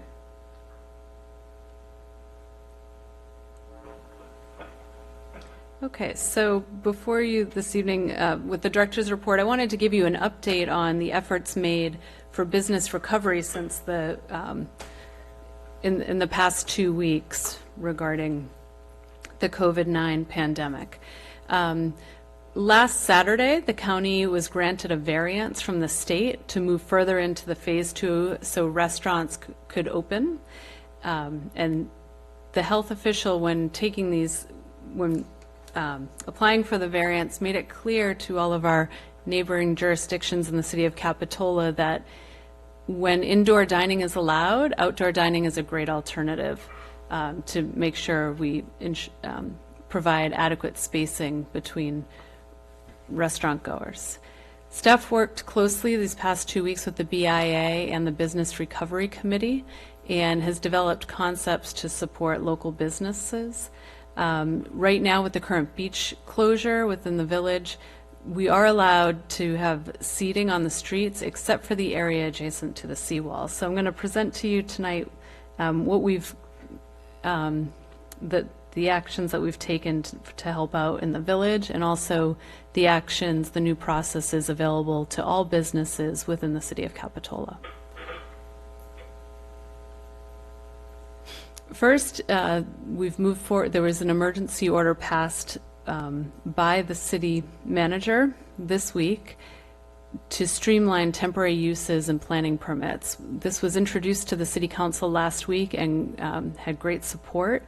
And currently, under this new temporary use permits, the conversion of parking areas can be utilized for businesses for uses such as outdoor dining or for religious institutions such as churches to move seating outside. Also allowing streamlined temporary use permits for takeout windows, so restaurants can now request a takeout window with an administrative over-the-counter permit. And then other uses to for physical modifications to businesses. So there's an other category within our streamlined permit if a business has a need that helps with the safety and social distancing requirements due to COVID-19, we can accommodate that and look at each application as a unique tied to their unique circumstances. So within outdoor dining and takeout windows, the city I worked on creating standards with staff, and we now have an application and any applications which comply with all the standards can be approved administratively by the community development director as well as the public works director. So in our efforts working with the Capitola Village BIA, the idea to this concept is to maintain access through the village by the automobile at all times, replace public parking that's adjacent to restaurants with outdoor dining areas, also to create additional curbside pickup areas for folks who want to come in and just pick up food from the restaurants. So creating more 15-minute spots throughout the village. Also parking only removed in areas for outdoor dining and curbside. So maintaining parking throughout the village in areas that it's not necessary to be removed to assist with businesses. During the council meeting, there was also support for increasing the parking to 3 hours within our village lots and open parking along Cliff Drive. So that occurred today. And today we also began installing our benches throughout the city to identify those areas that will be used for dining. So on this map, you can see the blue areas are outdoor dining areas. And working with the BIA, they met with each of the individual restaurants, figured out exactly what their needs are. This map was many phone calls and many discussions to get to, but each restaurant that wants to participate has the ability to participate. They're welcome to come back at a later time and tell us that they'd like some parking spaces, but the map you're seeing in front of you tonight is close to what you'll be experiencing. It'll probably start getting built out as soon as tomorrow, but definitely you'll see an evolution of our village in the next week. So along the Esplanade, the parking was removed today, and there's now a line of benches right in front of the restaurants. Each restaurant has space in which they can utilize on the street. This concept, it maintains the availability for the car to move through the village, as well as on the Esplanade, there will still be parking on the left-hand side of the street. We've been working with the hotel for their drop-off pickup location to make that smoother for them as well. On San Jose Avenue, there's 3 restaurants, the Capitola Wine Bar, the hot dog stand. There's 3 restaurants that are going to be utilizing space on San Jose Avenue. The new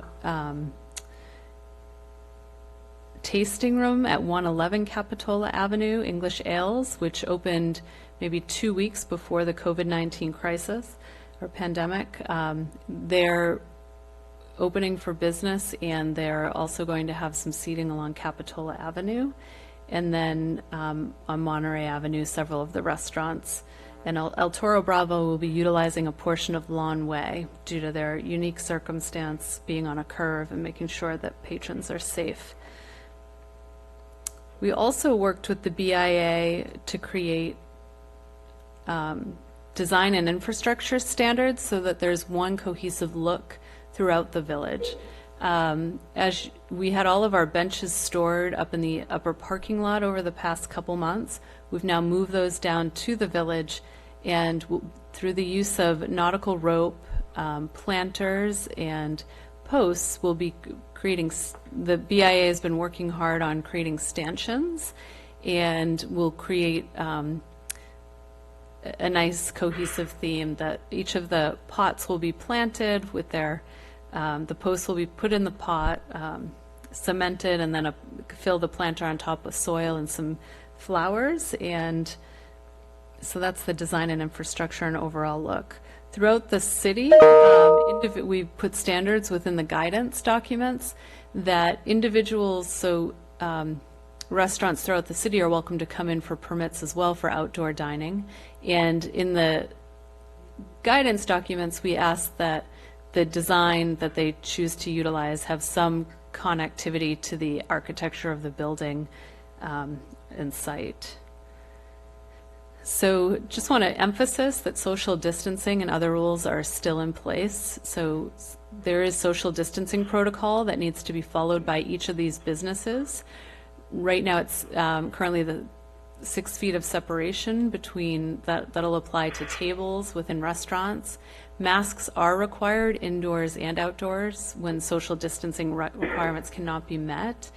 And any business that is now opening, they have to follow the standards put out by the governor within the resilience roadmap. So there's, within the resilience roadmap, there's guidance for all of the restaurants opening up at this time, and also for our bars and pubs and tasting rooms. All of those entities are also included in the resilience roadmap and now must serve food, a sit-down, a dine-in meal with any beverage. So you're not allowed to go into a tasting room right now and just for tasting. You also have to have a sit-down meal.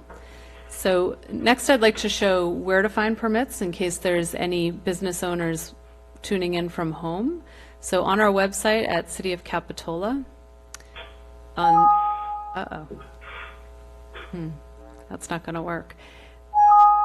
Okay, well, I'll talk you through it. On the City of Capitola website, under What's New, there's the business recovery page. It's the first thing listed, and applicants can go to can click under what's new under the business recovery page, and when they get to that page, there's some guidance for exactly what permits we're putting in place. So there's guidance for outdoor dining, there's guidance for changing out a window for a takeout window, and there's also it's an agreement that for each of these applications, it's not a permit, it's an agreement, it's a temporary COVID-19 agreement that will be in place through at least for 4 months with the city, and then extended every month after, in which social distancing is still required by the county. So we're not sure how long these agreements will be in place, but we definitely, with the investment that needs to go into these improvements, we did put a 4-month minimum so that there's a return on investment for all of these business owners. And thank you, Larry. So here is the Capitola Business Recovery Information page, and you can see the temporary outdoor activities is listed, and a couple things that need to be filled out here. Let's see if I can control. So here is the encroachment agreement, and then the guidance documents are here. And then there's also guidance for ABC licenses for outdoor dining. So for any business that would like to serve beer or wine outdoors, they will have to get a catering the catering authorization permit from the ABC. They're turning those around in a 24-hour period, and it's a $100 process. So that's what we have currently in place to help businesses. We're also working towards, on a separate note, getting some grant money at the state level to help businesses with COVID-19 related overhead expenses. So I'll bring you more on that once we actually have our application in and know more. But that's your director's report for this evening. Thank you. Thanks. Commissioner Communications? Commission Communications. Anyone? None for me. Commissioner Welch? None for me. None for me. Okay, I would like to come back to the issue of the city council considering some restrictions on the loss of housing stock along the lines of the Mellow Act. And I guess I would just ask that there be some kind of, maybe it'll find its way by appeal anyway to the city council, but I would like the staff to communicate that request.